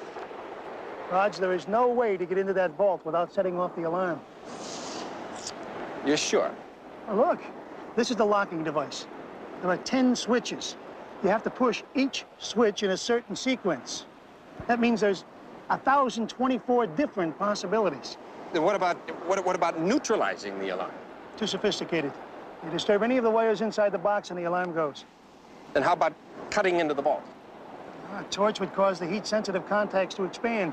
But listen to me, Raj. Let's forget about the whole thing. 2 million in diamonds was a nice dream while it lasted. Fine. Then you just go on designing executive washrooms. And I'll go on sponging off of the rich. Babysitting their beach houses while they're on the Riviera. Is that what you want? Raj. Look. I haven't just been wasting my time combing the beach, you know.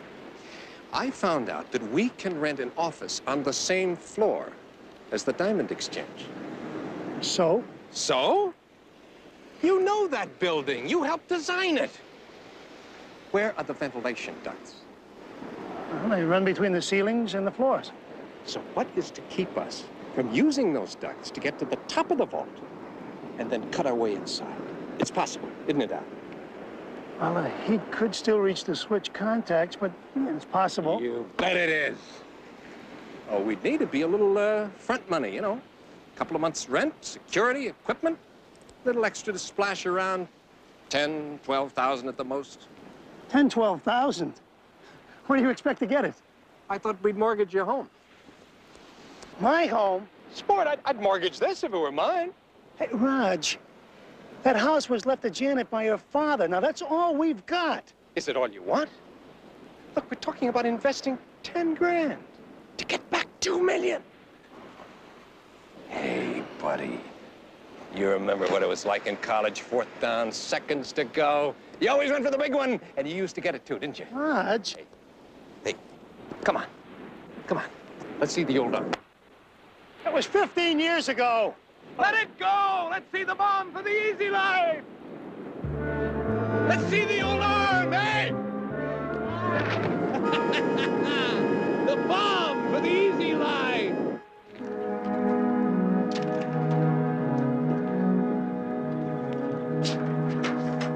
Honey?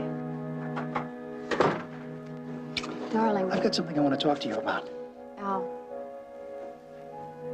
This is Mr. Jones. He's a private detective that Ruth's hired to find Lester. Mr. Woods? Sir? This is my associate, Jedediah Jones. Hi. Excuse me. Sure. Oh, we've been admiring your renderings. Your wife tells me that you're an architect with Carl Upjohn Associates. I'm still a long way from concrete and steel. I do mostly detail work. Won't you sit down? Surely. Then, what can I do for you?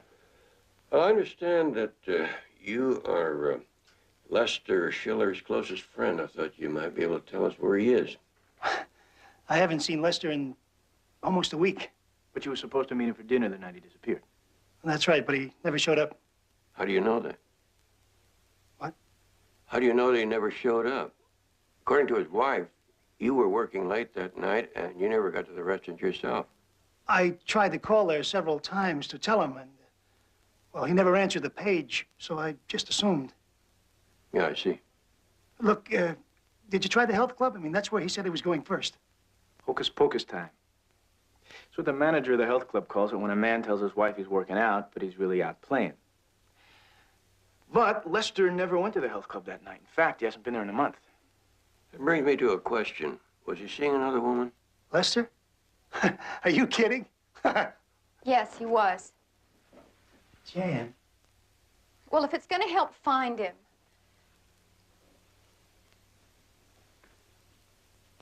We went to a party about a month ago at the beach.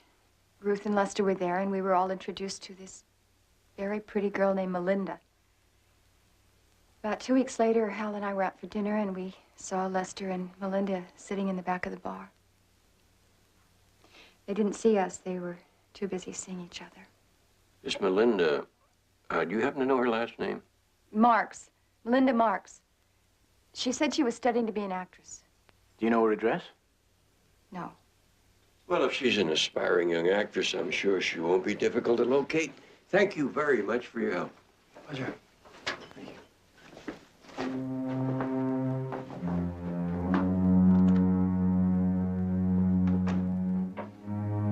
You told him about Lester and Melinda?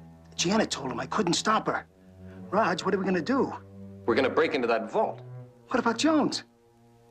Al, you just get Janet to sign the mortgage paper. I'll take care of Jones.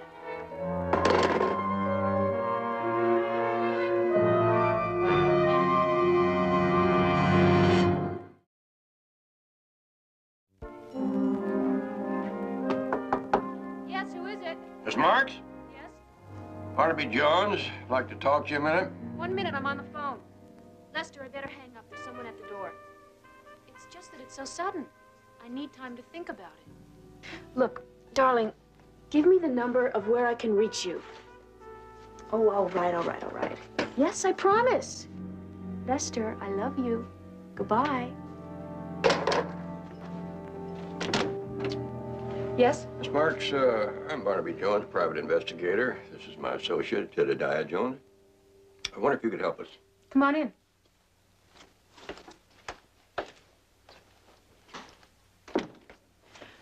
What's this all about? Well, in a way, it's about your phone conversation. We're not eavesdroppers, but we had no trouble in hearing you through these jerry-built walls. You were talking with someone named Lester Schiller? No. Lester Grant. Oh, I'm afraid you've got me mixed up with somebody else. I don't know anybody by the name of, what was it, Schiller? Schiller. Come on, Melinda. You met him at a party with Janet and Albert Woods. Later on, you were seen out with him. Did his wife hire you? She is very worried. Look, the last thing I wanted was to get involved with a married man. It just happened. We fell in love. He said he was going to ask for a divorce, but he never got the nerve. Instead, he ran away. And now he wants me to join him. Where is he? He wouldn't tell me. He just said that he flew back east somewhere and he'd be moving around a lot and he'd call me. Well, at least we know that he's well. If you should happen to hear from him again, would you please give him my phone number and ask him to call me? Sure. Thank you. Thanks for your help.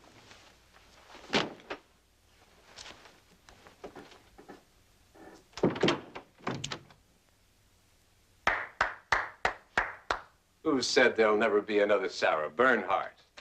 All right, what's this really all about? Where is Lester? Good old Lester, yes. He's on assignment. What kind of assignment? Top secret. But I'm sure that as soon as he returns, he'll express his appreciation by making an honest woman out of you. Well, he'd better, because I'm really getting sick of listening to all his promises. Huh? What sort of promises? About getting his hands on a lot of money to pay for the divorce. What else? Did he say how he was going to get the money? Said he was going into business with you and Albert. Did he mention what kind of business? No. But I've been putting two and two together, and they add up to something not exactly legal. And here I thought you were just another pretty face. I like watching you brush your hair. Maybe that's why I like to do it. Jan? Al, I'm afraid. This house is all we have. If we borrow against it, we could lose it. Honey, that's not gonna happen. I know what I'm doing. Darling, it's not you I'm worried about. It's Roger. You know how he's always getting these quick money schemes, and he's always losing money. Other people's money. This is not a scheme. It's the import-export business. There's so many of those already. Yeah, but they don't have Roger's connections. Honey, you know how he gets around. He knows everybody. I wish I had your confidence. I wish you had faith in me. Darling, I do. No, I mean like when we first began dating. You remember Jan? Do you? I mean, wow, what a year that was, huh? We were #1. I led them all the way to the championship. And you were the prettiest princess in the Queen's court. Remember, Jan, you said I would become the world's greatest architect. I still believe that.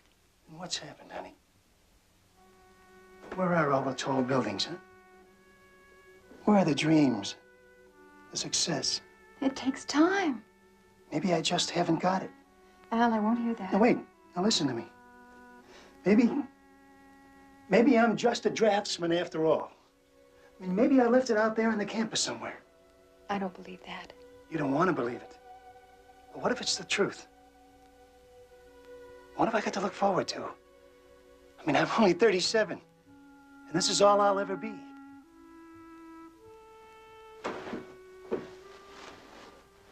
Darling, there is nothing wrong with what you are. And remember, we still have each other. We still love each other, don't we? I love you. I love you. But, honey, I want something more. For the both of us. I want that chance to be a hero again. And I want you to be the homecoming queen.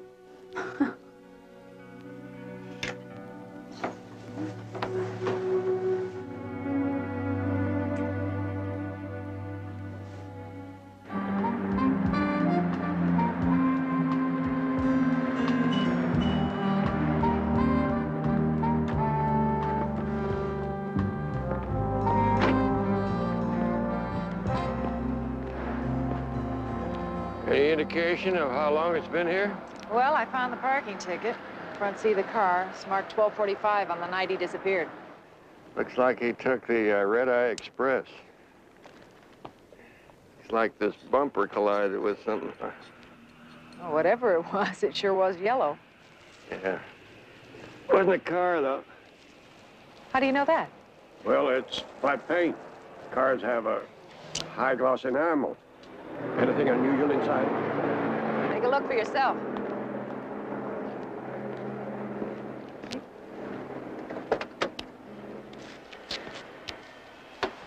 You see the seat covers? The top one here's missing. Yeah. Whoever tore it out didn't have any regard for neatness. Maybe he just didn't want somebody to see something that was on it. You think it's blood? I don't know yet. Have to run some tests. Call the insurance company that Lester used to work for. You think it's his? It's a possibility. See if they have a record of his blood type. Call Mrs. Schiller. Ask her about the seat cover. Anything else? Yeah, might as well touch all the bases. Ask her about the dent in the bumper.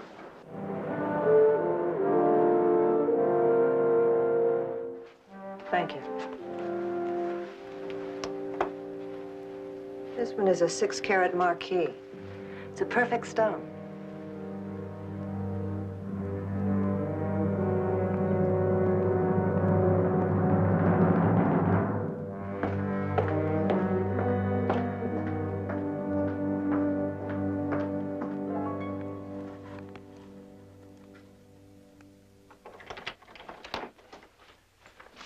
We're in business. You signed the lease? I did everything but join the Better Business Bureau. We can come and go as we please. Got it all mapped out, sport? I designed this place, remember? Want to look around? If I once saw Jimmy Cagney dig his way out of prison like this. I only hope we're not digging our way in.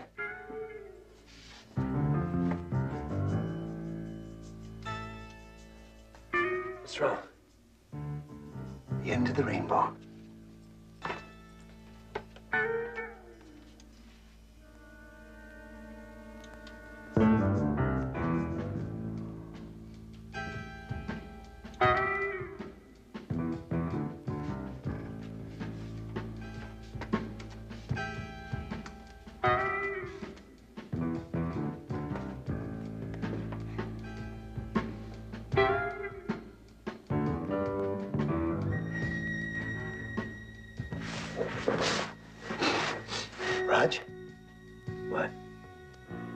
ventilation pipe.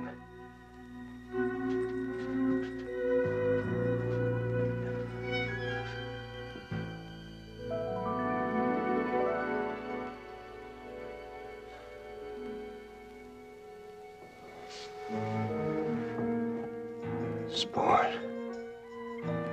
We're gonna be rich. I mean rich.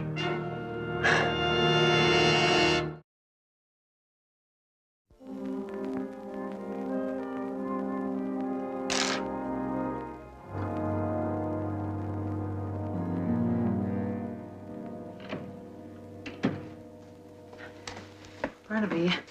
Blood, all right. What did you find out about Lester's blood type? B positive. It's the same thing I've got here. It's from the back seat of the car. I also found out from Mrs. Schiller there was a seat cover on when she drove the car earlier that day, and there wasn't a dent anywhere. It's very interesting. Barnaby Jones' office? Means it happened after Lester took the car that night. Okay, yeah, sure, I'll tell him. Thanks for your help.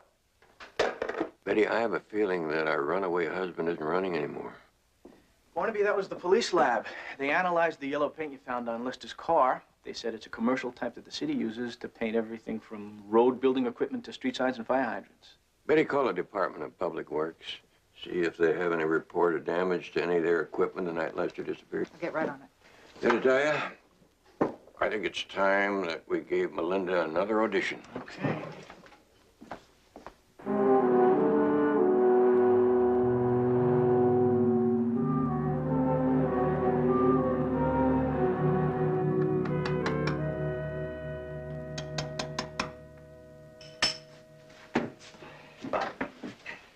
Want me to take over? When have you ever worked with your hands? Please, sport. I'd fix a great martini. How much longer before we get to the vault? A couple of hours. Are you sure that exchange closes at noon on Saturday? Of course, I'm sure. As soon as they leave, we can take our time getting into the vault. Well, look, there's nothing you can do to help me here. Why don't you go on home, get some rest? I can handle this. You gonna stay here all night? Yeah. What'd you tell Janet? That we had to drive to San Diego to look at some merchandise that was coming in from Hong Kong. You're getting to be as good a liar as I am. Yeah. That's what bothers me.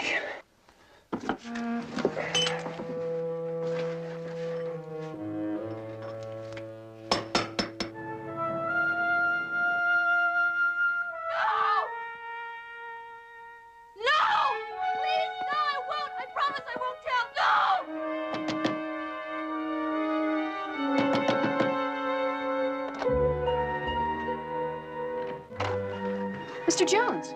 Are you all right? Yeah, sure, I'm fine. Oh! Oh, that shouting you heard in there. Oh, I was just rehearsing for a part in a play. I got it this afternoon.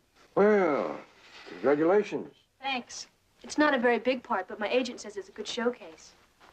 Well, we understand that there are no small parts, just small actors. What's this going to do to your plans? My plans? To join Lester back east? Oh. Well, my career comes first. Lester's just going to have to understand that. Right now, Melinda, I don't think it's going to make much difference to Lester one way or the other. What are you talking about? I have a feeling Lester's dead. Dead? I have a further feeling that it wasn't Lester you were talking to on the phone the other night. I was too. Look, maybe you just thought it was Lester. Maybe it was somebody imitating his voice. It's possible, isn't it? No, it was Lester. I'm sure of it. Now, I want you two to get out of here. Melinda, this is going a long way beyond play acting. Now, if Lester is dead, and you know anything about it that makes you an accessory, is it the way you want it? Who are you trying to protect? I am not trying to protect anyone. Lester is alive. I talked to him on the phone. That's all I know. Now, please go. You know, Melinda, you may in time become a very good actress, but won't it be a shame that nobody will be able to come to see you perform?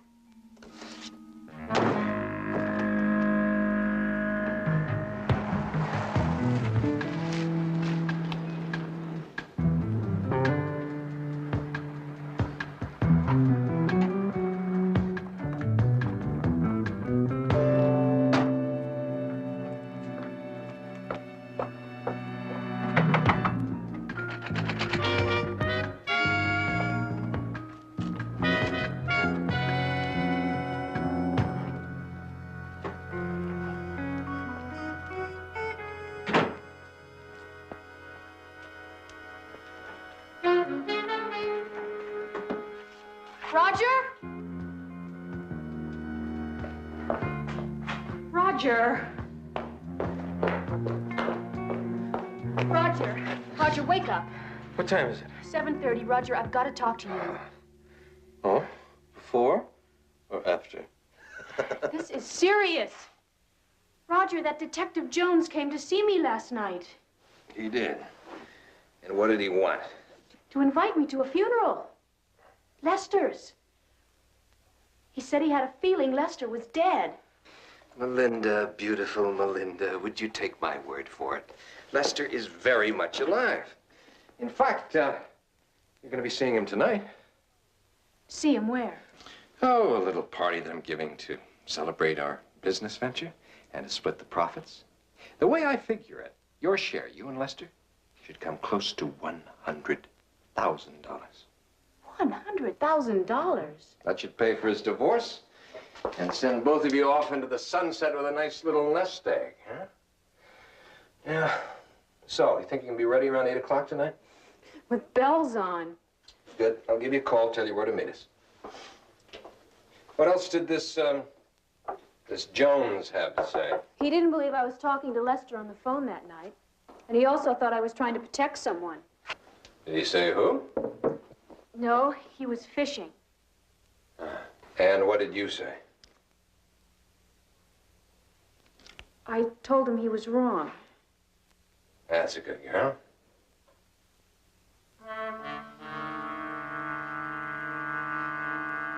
Roger, what time did you say you were going to call me this evening? Around 8.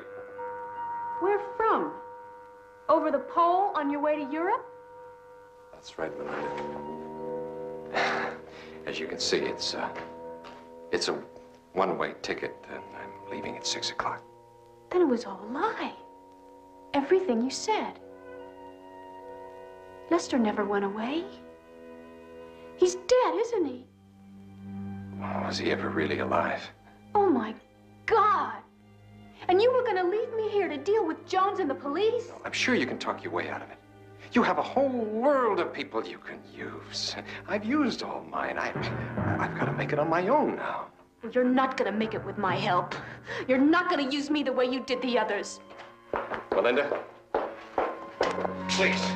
I'm sorry. I'm sorry that you feel that way. I was hoping that we meant more to each other.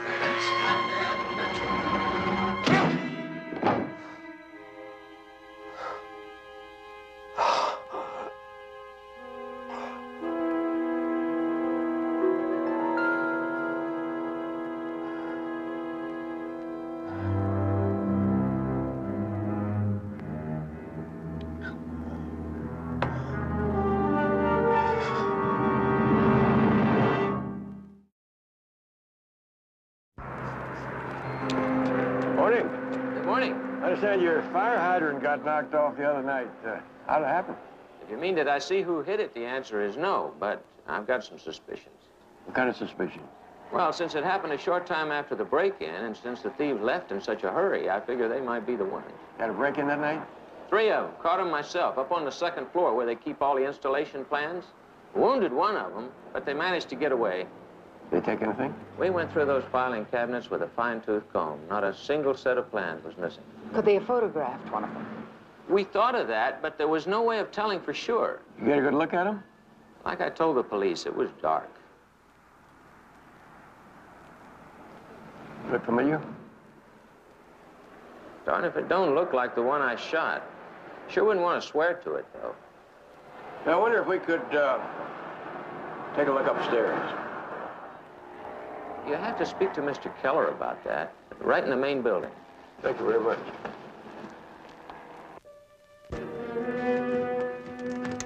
Five more minutes and we'll have the place to ourselves. What is it? There's an electrical box in here that is not on the blueprint. So what? Oh, my God. What's wrong? Take a look.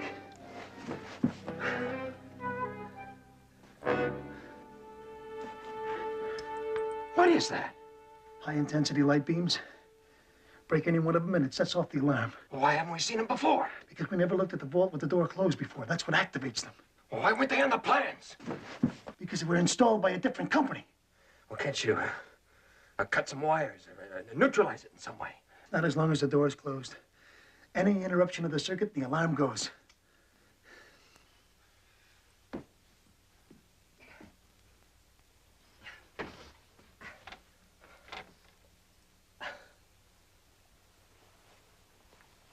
Wait a second. Al, what if the door were open? Well, there might be a chance I could bypass the alarm signal. Okay, I'll give you 5 minutes. Raj, it's just a chance. And if I'm wrong and she closes that door again, we're dead. What are we now, sport?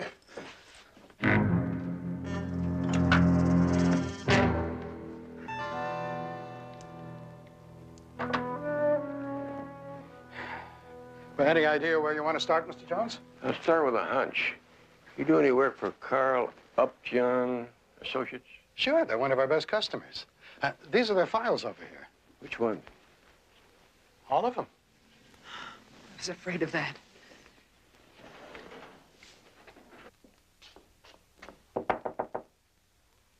No, we're closed. It won't take a minute. Yes. My name is Oliver Clayton. Oliver Clayton, Import-Export. I just rented the office up the hall. And you're, Lillian Stanhope. Miss Stanhope.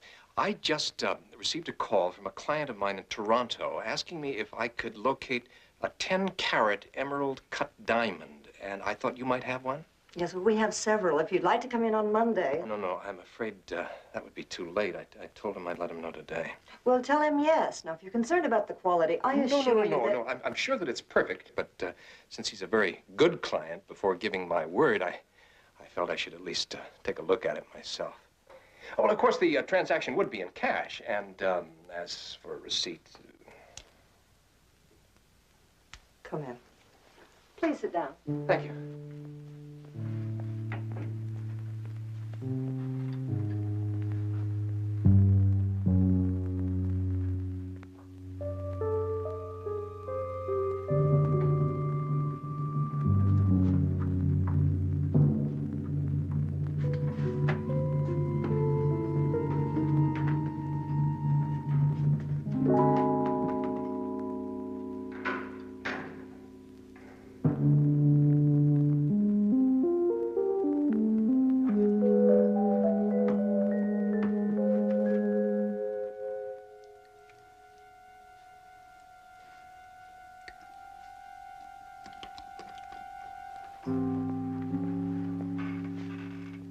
Oh, my.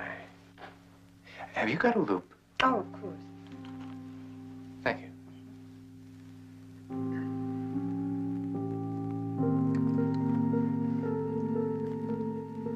Oh, yes, that's beautiful. That's really beautiful.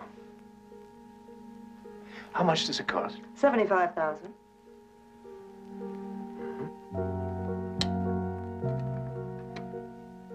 All right, that's fine. I tell you what, I'll get in touch with my client and I'll let you know first thing Monday morning. Fine. Unless I could let you know at dinner tonight. Well, it just so happens I'm free. May I have your address? It's 2721 Arabelle Drive, apartment 3, ground floor.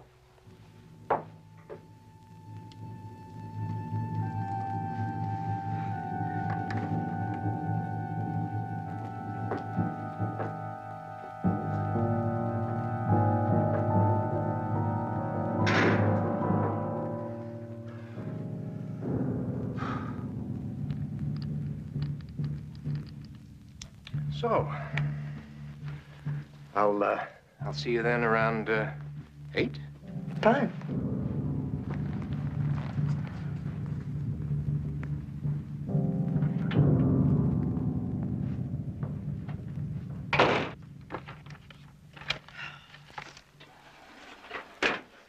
Oh, Barnaby, isn't it possible that we could be on the wrong track with this? I mean, even if Woods is an architect. Great Pacific Building. What?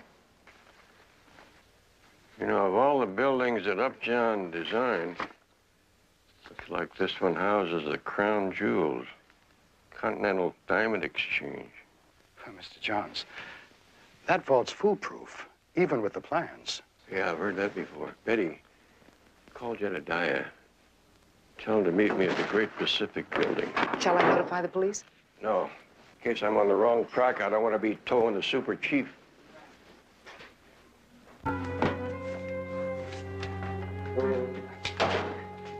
Here.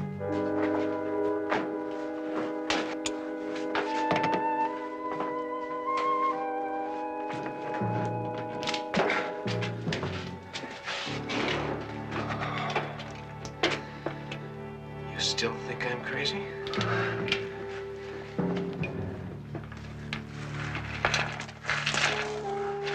Building closed at noon on Saturday, Mr. Jones. All the tenants left the building? Most of them. I still think you're just wasting your time. Anyone try to get into that diamond exchange, we'd know about it. Let's go.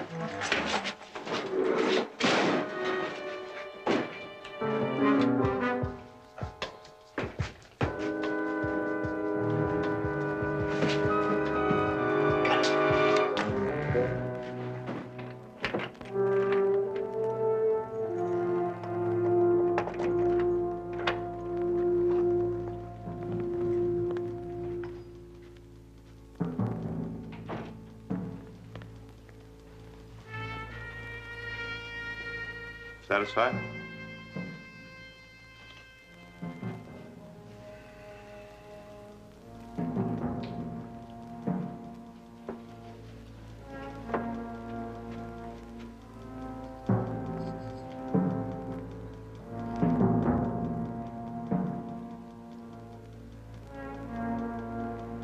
Where does that vent go? That runs across the whole ceiling. Are any of the other tenants on this floor right now? Yeah, the new guy that moved in the other day. I saw him come in early this morning. I don't think he ever left. What does he look like? About 6 foot, brown hair, nice looking. Has he got a partner? Yeah. Yeah, about 6'2", built like an athlete. What room do they occupy? 1215, right around the corner. Do me a favor. Take a look in that vent.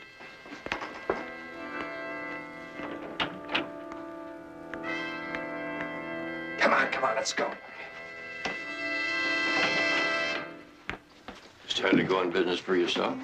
That's far enough, Jones. Don't just stand there. Get his gun.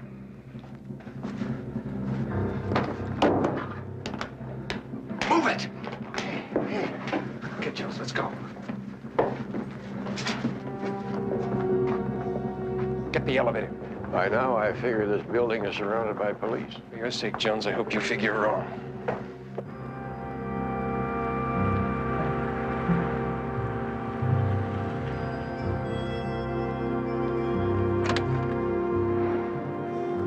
What are we going to do with him? What do you think? Raj. Just get behind the wheel and drive.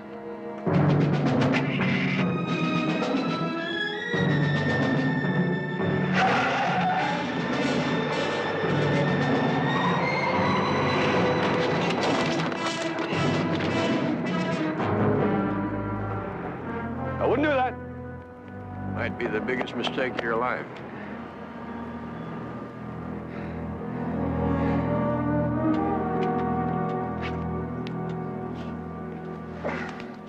Well, we gave it a try, huh, sport? 4th down, seconds to go. We went for the bomb. Yeah. Just one thing, Raj. We're not in college anymore.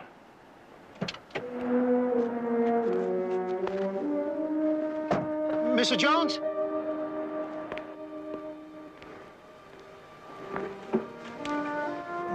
My wife is expecting me home soon.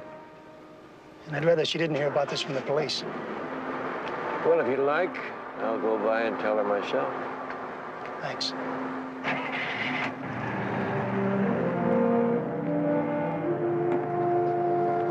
Where'd you learn to drive, Jedediah? Well, now... Oh, you taught me, Barnaby.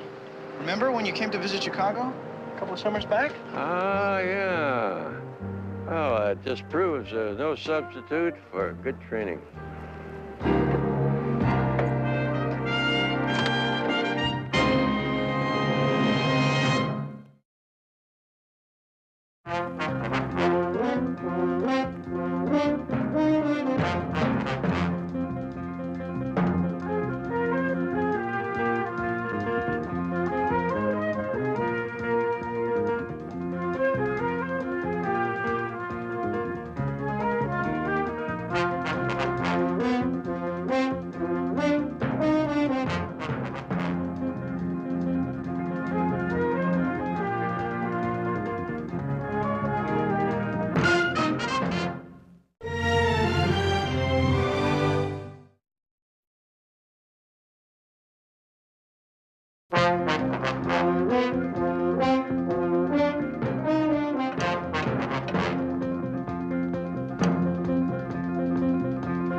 Barnaby Jones, a Quinn Martin production, starring Buddy Ebsen. Also starring Lee Merriweather, Mark Shera, with guest stars Sheila Larkin, Catherine Justice, Jack L. Ging, Jonathan Lippy,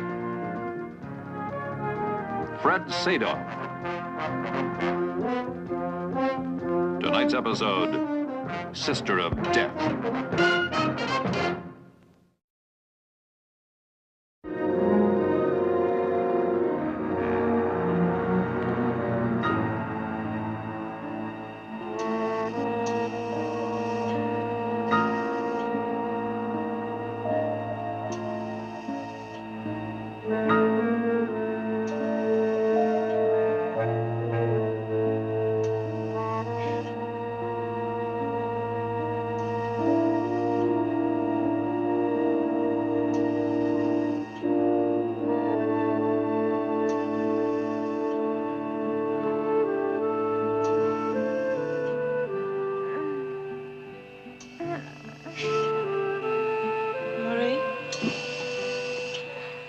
Marie, can you hear me? Marie, it's Terry.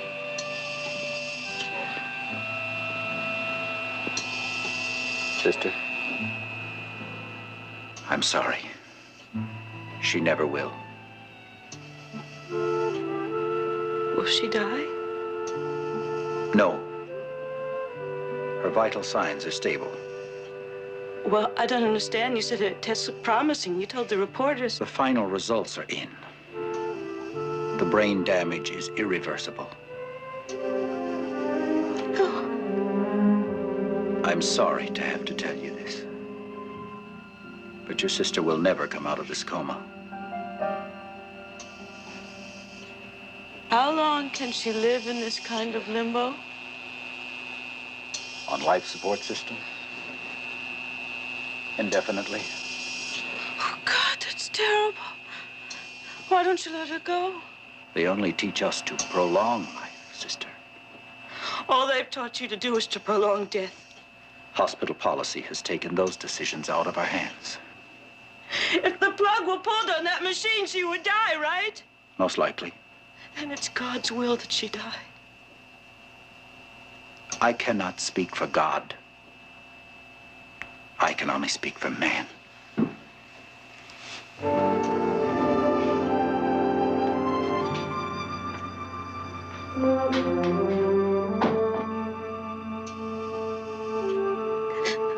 Oh, dear God. I believe in the sanctity of life. Please forgive me for wanting to make decisions for you. This is all my fault. I know that now. If I could only make it up to you. If I could only make...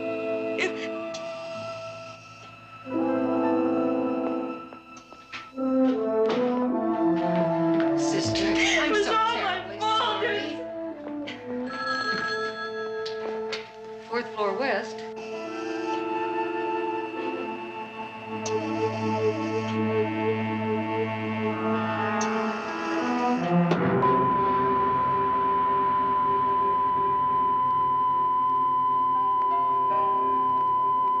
Barnaby, your favorite nun is here to see you. Sister Agnes Elizabeth? You make the donation? Oh, yes, I... Barnaby? Sister Agnes, how are you? I'm fine. I haven't seen you since last month's bingo game. You're looking wonderful. Oh, it's an amazing fact of life, Barnaby. But you get younger every time I see you. Well, I'm sure it's your prayers that are doing it. Sit down and tell us what brings you here. What can we do for you? Well, I'll get right to the point. Barnaby, there's a most marvelous woman doing extraordinary work with troubled young girls. Perhaps you've heard of Runaway House. Say no more, sister. Just tell us how much you need. Oh, Barnaby, I'm not here for money. You must have read about the tragedy involving Marie Holcomb. It's been in all the papers. Oh, yes, the girl in Malibu. Some lifeguards found her at the base of a cliff. Yes, I think I heard something on the radio this morning. She didn't make it. Because someone intentionally stopped the life support machine. The hospital says it was one of the women in my order. Good grief, they're not accusing a nun of murder, are they? Sister Terry was Marie Holcomb's natural sister. And unfortunately, she was very vocal to Dr. Jackson about what she considers the inhumanity of keeping the girl alive with no hope of recovery. Have they got anything else? There's also a nurse who insists Sister Terry was the last person in the room before Marie died. I, of course, don't believe for 1 minute that she did it. Barnaby, I want you to prove that.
Here we are.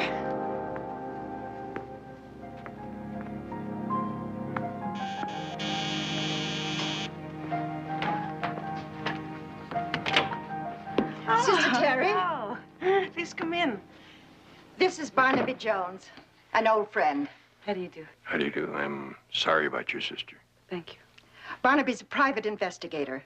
I've asked him to try and find out what really happened to Marie. Please don't bother. Whoever stopped those machines did her a kindness. I'd rather not be drawn into a philosophical debate on that point. Nor do I want to see one of my nuns end up in the Hooskow. Oh, that's ridiculous. I already told you I didn't touch those machines. Terry, you like working with your young runaways, don't you? Well, you know I do. Then don't be obstinate. You see, if the district attorney elects to prosecute, then the juvenile authorities may suspend you and relieve you of your duties at Runaway House. And I'm very much afraid the church would have to go along, my dear. All right. Where do we start? Why don't we start with the accident that put Marie in the hospital in the first place? Although I understand that the police can't decide whether it was an accident or whether somebody pushed her. You mean murder? Somebody did turn off that machine. And I'm wondering whether it wasn't somebody who was finishing up what they started in fear that Marie would recover and start pointing the finger. Oh, no. Did you know any of her friends? We went our separate ways. No. Where did she work? She said she was going to be a model. She said she was going to work for Mr. Fairmont or Fairfax or... Well, that's some place to start. Thank you. Thank you very much. I'll have my secretary get right on it. Thank you, Barnaby.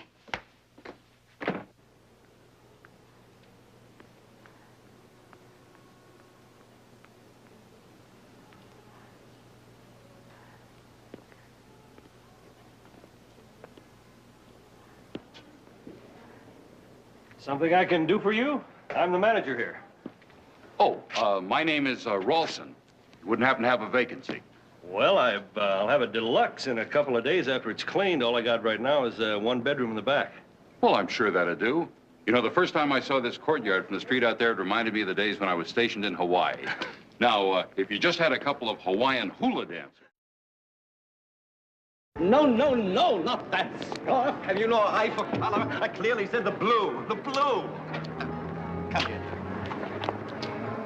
Freddie Fairfield? My name is Barnaby Jones. Please, I have no time for buyers before the show. Well, I'm not a buyer. I'm a private detective. Well, I have no time for them. Tacky profession. Tacky, tacky. All right, dear. I understand that Marie Holcomb used to work for you. Marie Holcomb? Oh, yes. I understand she moved on to that great fashion show in the sky. Poor dear. Was she supposed to work in this show? Oh, no. Marie left my employ over a year ago. I had no idea what happened to her until I read about it in the papers. It's all too distressing. I'm sorry I can't be of more help. Excuse me, please. Barnaby! Barnaby Jones, Rita Carbone. How do you do? She says she lived with Marie Holcomb a while back. When's the last time you saw Marie? A month ago, I ran into her coming out of a restaurant in Beverly Hills. Look, we're rehearsing for a show. This is important, Miss Carbone. We're trying to get a line on everybody who saw Marie during the last few days of her life. Why don't you ask her fiancé? He could tell you a lot more than me. What do you mean, she was going to be married? Well, she was dropping a lot of love, cherish, and obey hints while the guy was getting the car out of the parking lot. Remember who the guy was? Hendricks, I think she said. Yeah, that's it, Dave Hendricks. And where might I find him? All Marie said was that he worked for some large computer company, I think. But Rita, you're keeping everybody waiting. Excuse me. Well, what do you think? Come on, come on. Get me off. I think you ought to stay and have lunch with the lady. Might be able to dig something up. Well, okay, but I'm a little short of cash. The buffet is free. And you are overdrawn at the bank and also in the petty cash drawer. If you find anything vital, give me a call.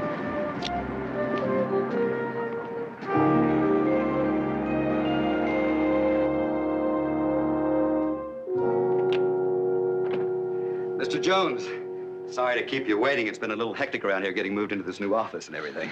How are you? Fine. And the way those sales are jumping off the top of the graph there, I would say that you ought to get ready for another move into the president's office. Well, anyway, what are you in the market for? We've got it all here. Anything from hand calculators to satellite communications instruments, you name it, we've got it. And if we don't have it, I'll get it for you. Well, no, I'm just an investigator looking into the death of Marie Holcomb. Oh, well, what does that have to do with me? Well, let me understand this. You were going to marry her. Marry Marie? That's what she told a friend of hers. Well, how could I, Mr. Jones? You see, I'm already married. Very happily so. Any idea why she would have lied about a thing like this? No, except for a while my wife and I were separated when I was running around with Marie. She might have taken too much for granted. Could she have gotten the impression that you were going to get a divorce? No, that subject was never mentioned. You see, my boss, Mr. Jones, is a very conservative man. Divorce for me would be unthinkable. Very pretty lady. Smooth sailing to you both. It already is. As a matter of fact, these last 6 weeks have been the happiest of our marriage. 6 weeks? You were seen in Beverly Hills with Marie a month ago. Hey, I might have been seen with her, but it wasn't a date or anything. I bumped into her. I bought her a drink for old time's sake. That's all. Nothing to it. Well, are you sure that There was nothing to it as far as she was concerned? Jones, look, Marie and I had a thing for a while, but when it was over, it was over. Now, she might have... Well, what's the difference now anyway? None. Unless it turns out that she posed a threat to your future. In which case, there are people who might feel that you had a motive for doing something foolish. I didn't kill Marie. That nun did. That's what a lot of people think. Oh, goodbye, Mr. Hendricks.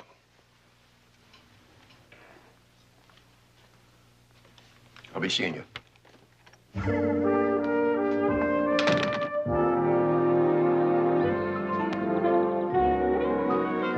Find Mr. T over there. Hey, Freddie. Suzanne? I got a trick you haven't met yet. Half sake, half champagne. She'll knock you out. Valley Hills Motor Lodge. She'll be right over. Don't forget, honey, you're booked for tonight, so don't make a romance out of it. Hey, you slumming or just looking in to see how your charm school graduates are doing? Don't be facetious. We've got trouble. You ever hear of Barnaby Jones? Sounds like an off-brand whiskey. He's a private detective digging into Marie Holcomb's death. Does she know anything about our business arrangement? I don't think so. Well, then relax. Don't buy trouble. How can I? I run a legitimate business. If it gets out I'm also supplying you with girls, that kind of publicity would ruin me. Stay cool, man. If Jones gets too close, I'll take care of him. Count on it. You better. Because you'll find yourself in the gutter with me if Jones ever connects on the fact that our nun's sister was one of your best hookers.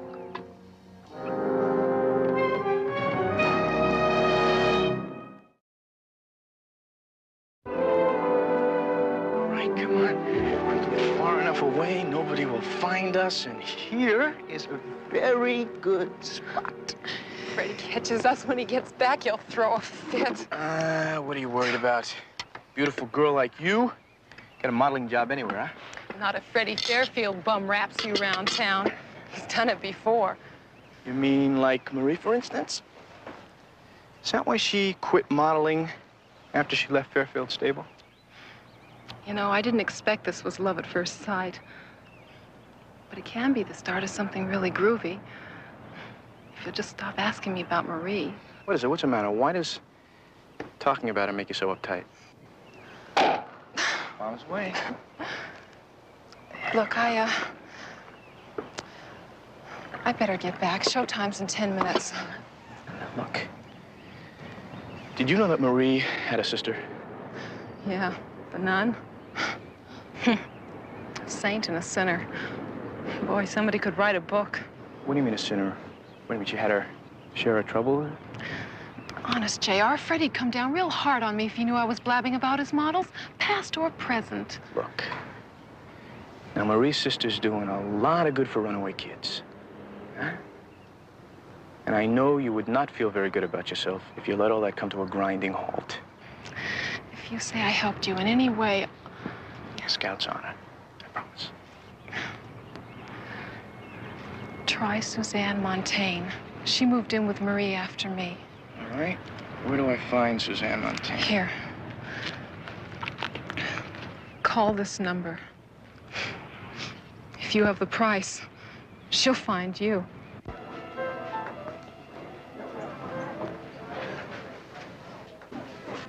Got your message. You said you got a hot lead. Yeah, I didn't mean to quite put it that way, but Marie's ex-roommate, after she moved out on Rita, I called her, made an appointment for 2:30.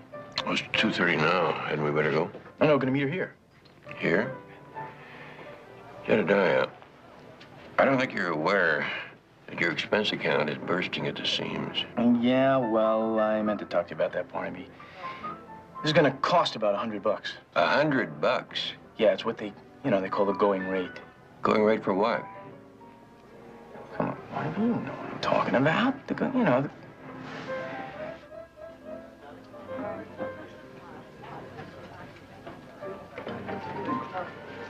Hi, fellas. I'm Suzanne. How do you do? Suzanne?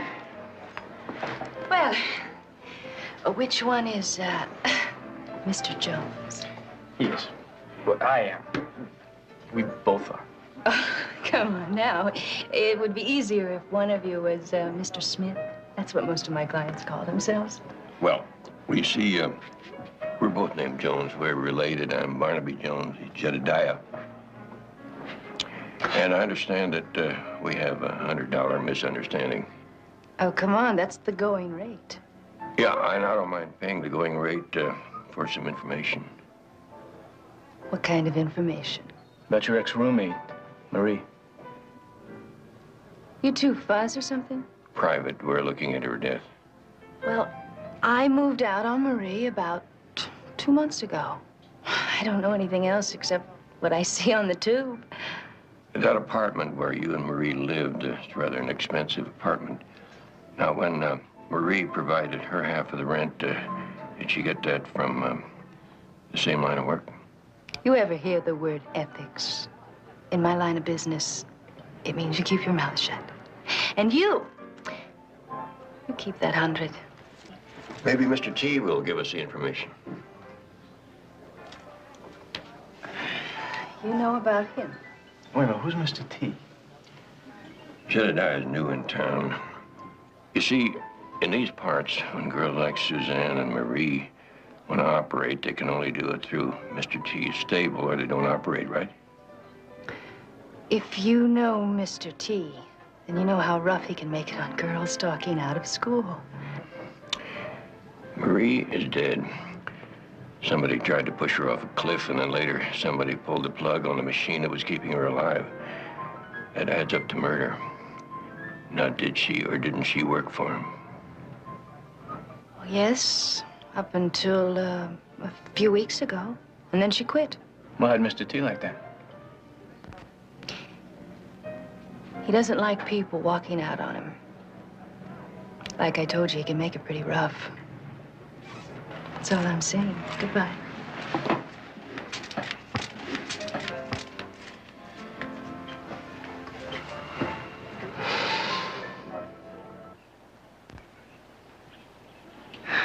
Man, they figure a guy can get all this talent under one roof, huh? Well, maybe you ought to circulate among the congregation and find out. I'm sorry, Mr. McClintock, but Mr. T says he doesn't know you. Well, I'll just have to step over and remind him.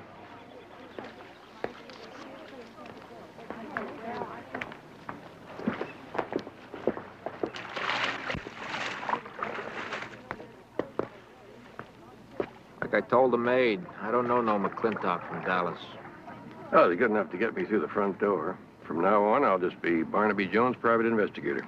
Yeah, one that's been asking around about that dame that got snuffed by his sister. Marie Holcomb. I understand she used to do a lot of her sunbathing around here. If you mean, did she work for me? No. Hung around, nibbled around the edges, that's all. The way I heard it, she was one of your #1 girl, and you got pretty hot at her when she quit. Whoever said that, you bring him here, let him say it to my face. Well, I have the impression they might be afraid they'd be roughed up or maybe even shoved off a cliff the way Marie was. Beat it, Jonesy. I'm a very busy man. Maybe you need a long vacation. I'll see what I can do for you. Watch the pool on the way out. Hey. You know what? Miss Dreamboat over there says she knew Marie when they first started out modeling, and for guess who? Freddie Fairfield. Right. And when I asked her how many other careers Fairfield launched around here, she just clammed up.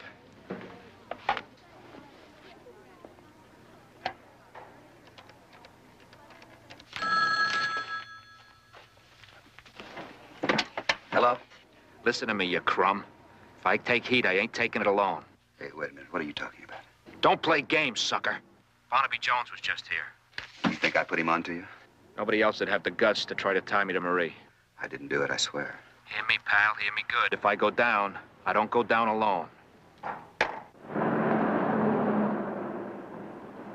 Just some household bills and some personal mail dating back a few years. Nothing to indicate who she saw or what she was doing those last few days. Well, what she was doing is no longer a mystery anyway. Barnaby, how do we tell Sister Terry that Marie was a prostitute? Well, I think it's far better she learned it from me than by reading it in the newspaper. Call the convent. Tell them I'm coming over. Oh, she's not there. She went back to Marie's to pack up a few things. And the phone service there's been cut off. Want to drive you over? No, thanks. I think it's better that I saw her alone.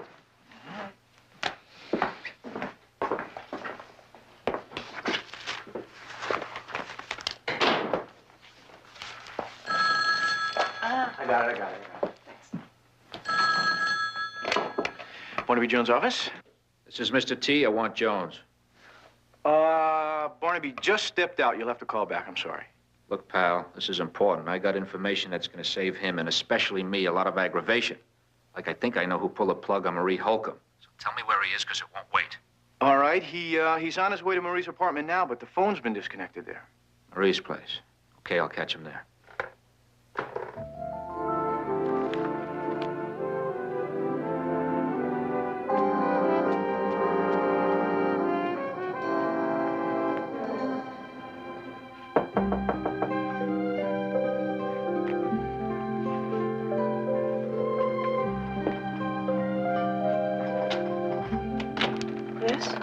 Tell Jones Mr. T is here. Mr. Jones isn't here. Well, then he's on his way. So, come on, open up. Well, honey, I was a friend of Marie's. I'd rather you wait outside there. Well, come on, honey, he's on his way over. Why don't you step inside? I won't cause you. Please.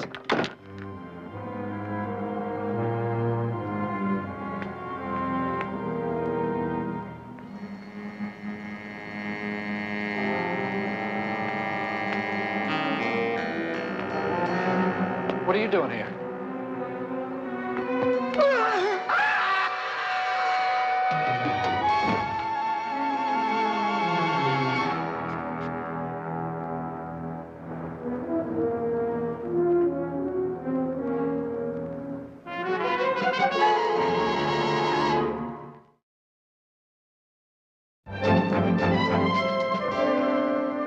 Lieutenant, you don't seem to believe what I'm saying. What earthly reason would I have to harm this man?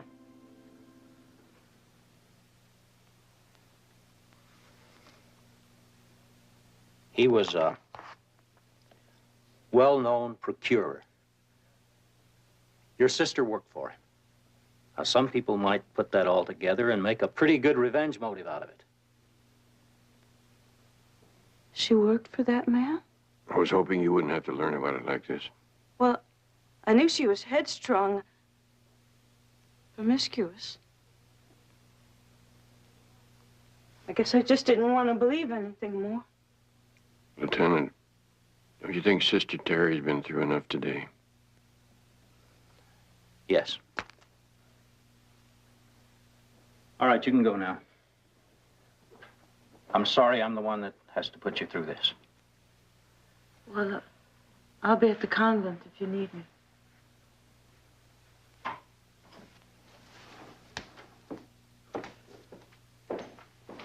Now, you don't really believe that she's capable of murder, do you? You want my job? Huh? All right, take it. It's yours. I'll go fishing for a change. Just because the apartment manager saw her at the top of the stairs when Mr. T fell down doesn't prove that she pushed him. No. And just because she was in her sister's hospital room just a few minutes before Marie stopped breathing doesn't mean she did that either. But it sure raises an itch that needs scratching, as you would say. Maybe you ought to go away for a while. Go fishing. Might cure your itch.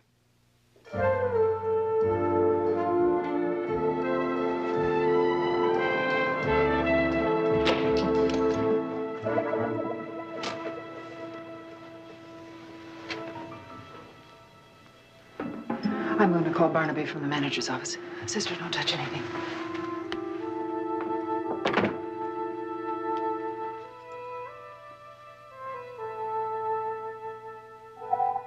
Well, whoever tore this place up sure wanted something bad. Someone's still striking out at her. Question is who? And what did they want? No use taking inventory now. Except for a couple of personal items. I guess I'll just have the truck from the runaway house come and pick everything up. Sister, was Marie a great deal taller than you? About an inch or so. Why? Where this mirror's hung. Betty, why would a girl hang a mirror 5 or 6 inches higher than she stood?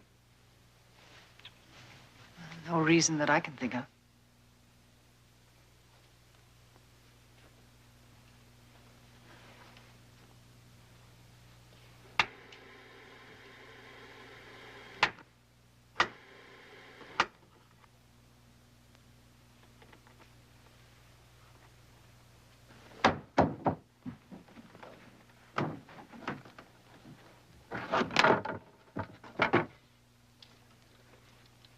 It's a two-way mirror. I think we just struck pay dirt.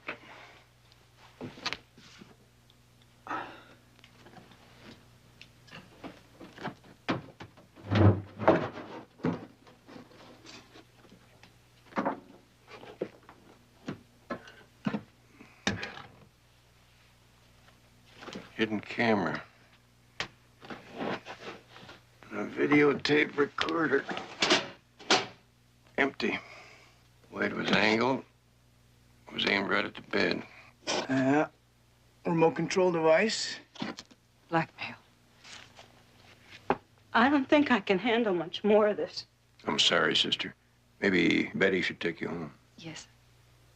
No, it's... I want to know. Betty, you check this for serial number, see if there's a registered owner. Well, I'm gonna go down and talk to the manager, see if he knows me. Good idea. And Jedediah, stay close to the manager's phone. I may want to call you. I'm going back over to Mr. T. Have another talk with Suzanne. If this is blackmail, we got a brand new ballgame. But nobody came in or out last night except tenants. Nobody else? No suspicious-looking strangers? Well, I wouldn't call that none or her friend suspicious. They were the first non-tenants here since the police left off guard in the place. Well, then whoever broke into Miss Holcomb's apartment must have been a tenant. One of my tenants, a burglar? Well, obviously an amateur. Can I see a tenant list? Hey, don't be stingy, huh? They don't give unemployment insurance to us ladies, you know. Well, this should cover expenses at the new place on the Strip. In a couple of weeks after things cool down, it'll be business as usual under new management. Freddie Fairfield. Well, I never would have expected to find you here, but then why shouldn't you have an interest in these girls? Some of them used to be Fairfield models, didn't they? Few of the fallen angels, yes. I read of their predicament and wanted them to know I stand ready to help in any way I can. That's the kind of charity that covers a multitude of sins, isn't it? Exactly. Goodbye, Suzanne.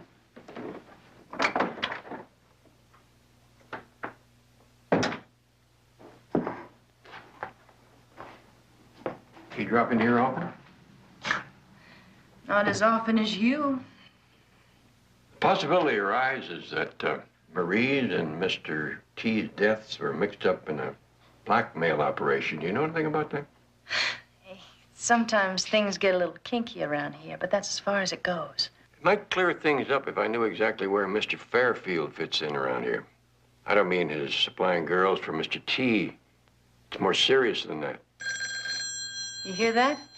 The only thing I consider serious is when it stops ringing. Hello. It's for you.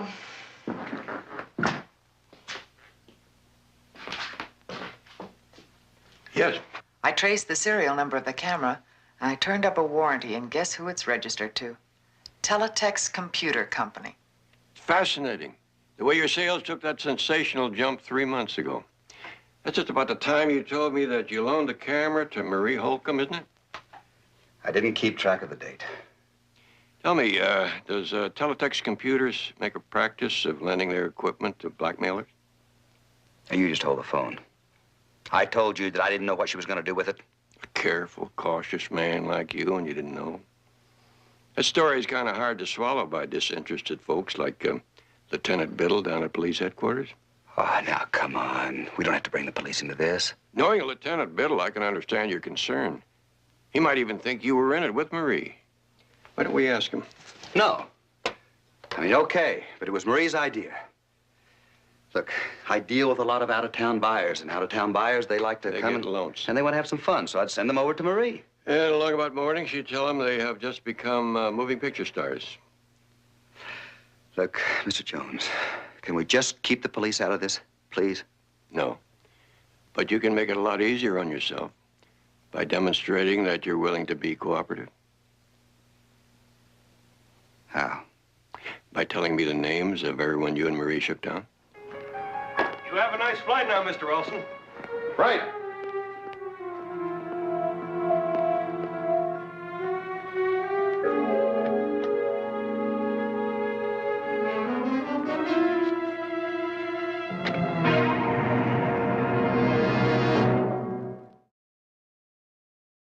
Six shakedowns in 3 months. You and Marie were one busy little pair, weren't you? You know, Jones, when you really come down to it, who really got hurt by all this? Nobody, because those clients didn't spend 1 red cent of their own money, because when Marie put the pressure on them, they come running to me and I paid off for them. Yes, but the payoffs weren't nearly as much as the commissions that you were extracting from your buyers by persuading them to buy 2 and 3 times as much merchandise as their firms needed. Okay, I'll make a deal with you. I give you the name of the person that I think probably killed Marie and Mr. T. And you keep my name out of it. I'll put in a good word for you where it counts. That's all I can promise.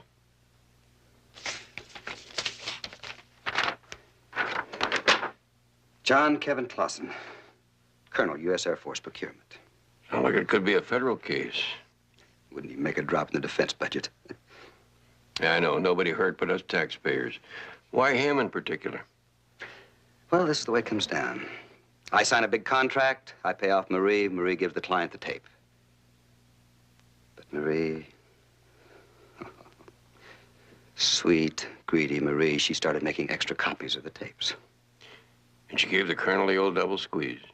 Hey, as a matter of fact, the day before her accident, Clausen called here and said he wasn't going to let her get away with it anymore because if he did, she'd be blackmailing him forever.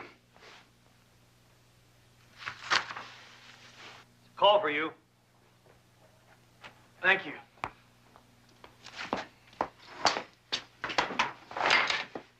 Barnaby? Yeah, what do you got? All right. The police didn't allow any strangers in or out until they were called off this morning, which means that the ransacker was probably one of the tenants. Find out if one of them is named Colonel John Kevin Clausen. All right, wait a minute. I got a list right here. No. You sure? All right, I got a Jake Rawlson. You think he might be using an alias that sounds like Clausen? Could be. Is Rawlson a military man? Well, he didn't talk much, except he did say something about being stationed in Hawaii. Clausen from Hawaii? Used to be head of procurement at Hickam Field, Honolulu. Sounds like it could be our man. Terrific. He's gone. Took a cab to the airport a little while ago. My mother was the same way. Whenever we moved to a new apartment, she felt obligated to leave the old one the way she found it. Not much of an epitaph for a sister, is it? Come on, have some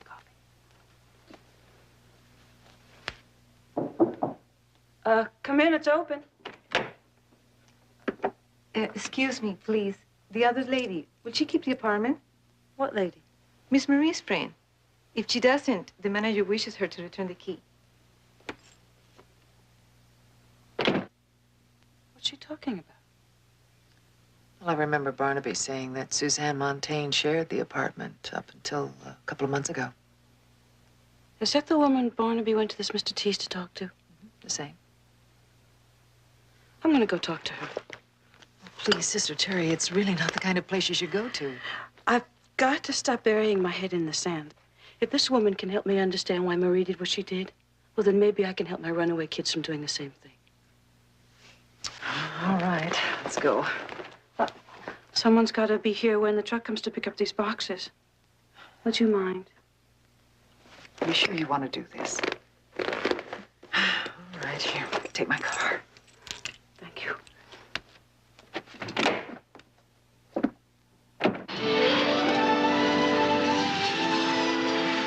All right, I'll call you as soon as I get in. Bye. Here he is, Colonel Clausen. Oh, what can I... The name's Rawlson. I'm afraid you've got the wrong man. Clausen, Rawlson. What name were you using the night Marie fell off the cliff? Who are you, anyway?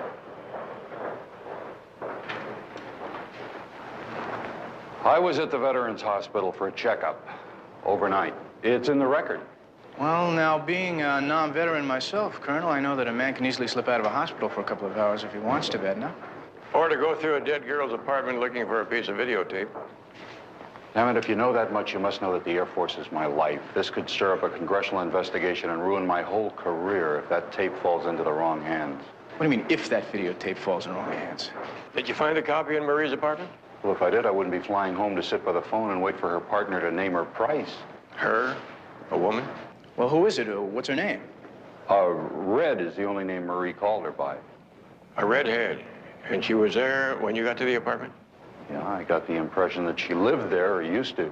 Well, we certainly know somebody who fits that description. We sure do.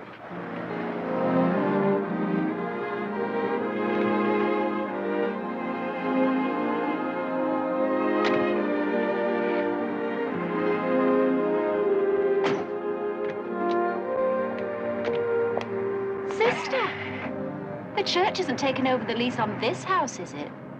No, I'm looking for Suzanne Montaigne. Well, if she's still here, upstairs, second door on the left. Thank you. Clausen, that's right. Look, how many Colonel John K. Clausens do you think there are? Look, I'm sick and tired of getting the runaround.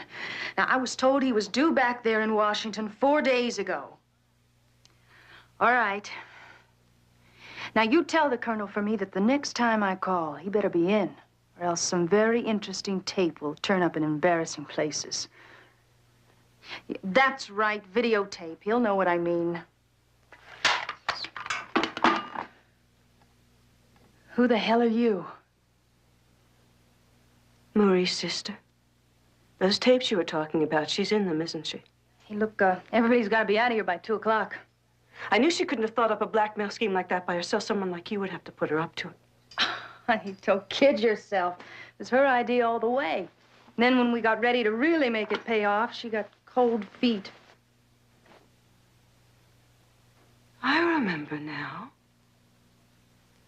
The hospital. When I went to see Marie before she died, you were in the lobby. No, I was doing something else. I had a trick that night. Yes, you were. Why are you lying? You stopped those machines. You killed her. Oh, you're just like Marie. You don't know when to shut up.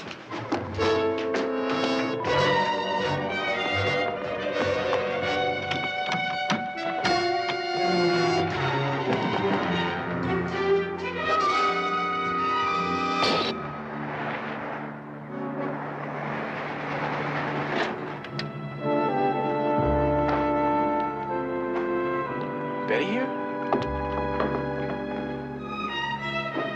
It's her license. All of a sudden, it's very quiet around here.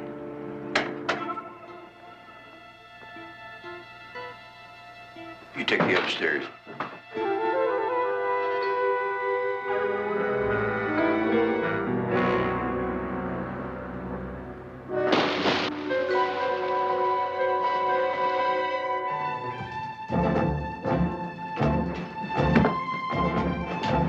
Barnaby, the pool!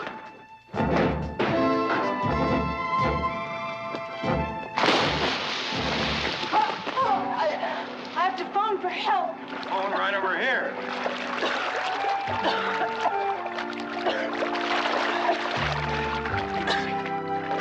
She all right? You okay? I'm okay. She's fine.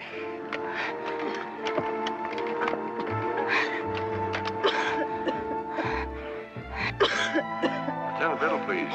This is Barnaby Jones. When he comes in, tell him I'm holding a prisoner for him. Please don't get up. John? Agnes Elizabeth. Thank you, young man. Well, is it all cleared up? Just about, sister. Yeah, we're just finishing up on Suzanne Montaigne's statement.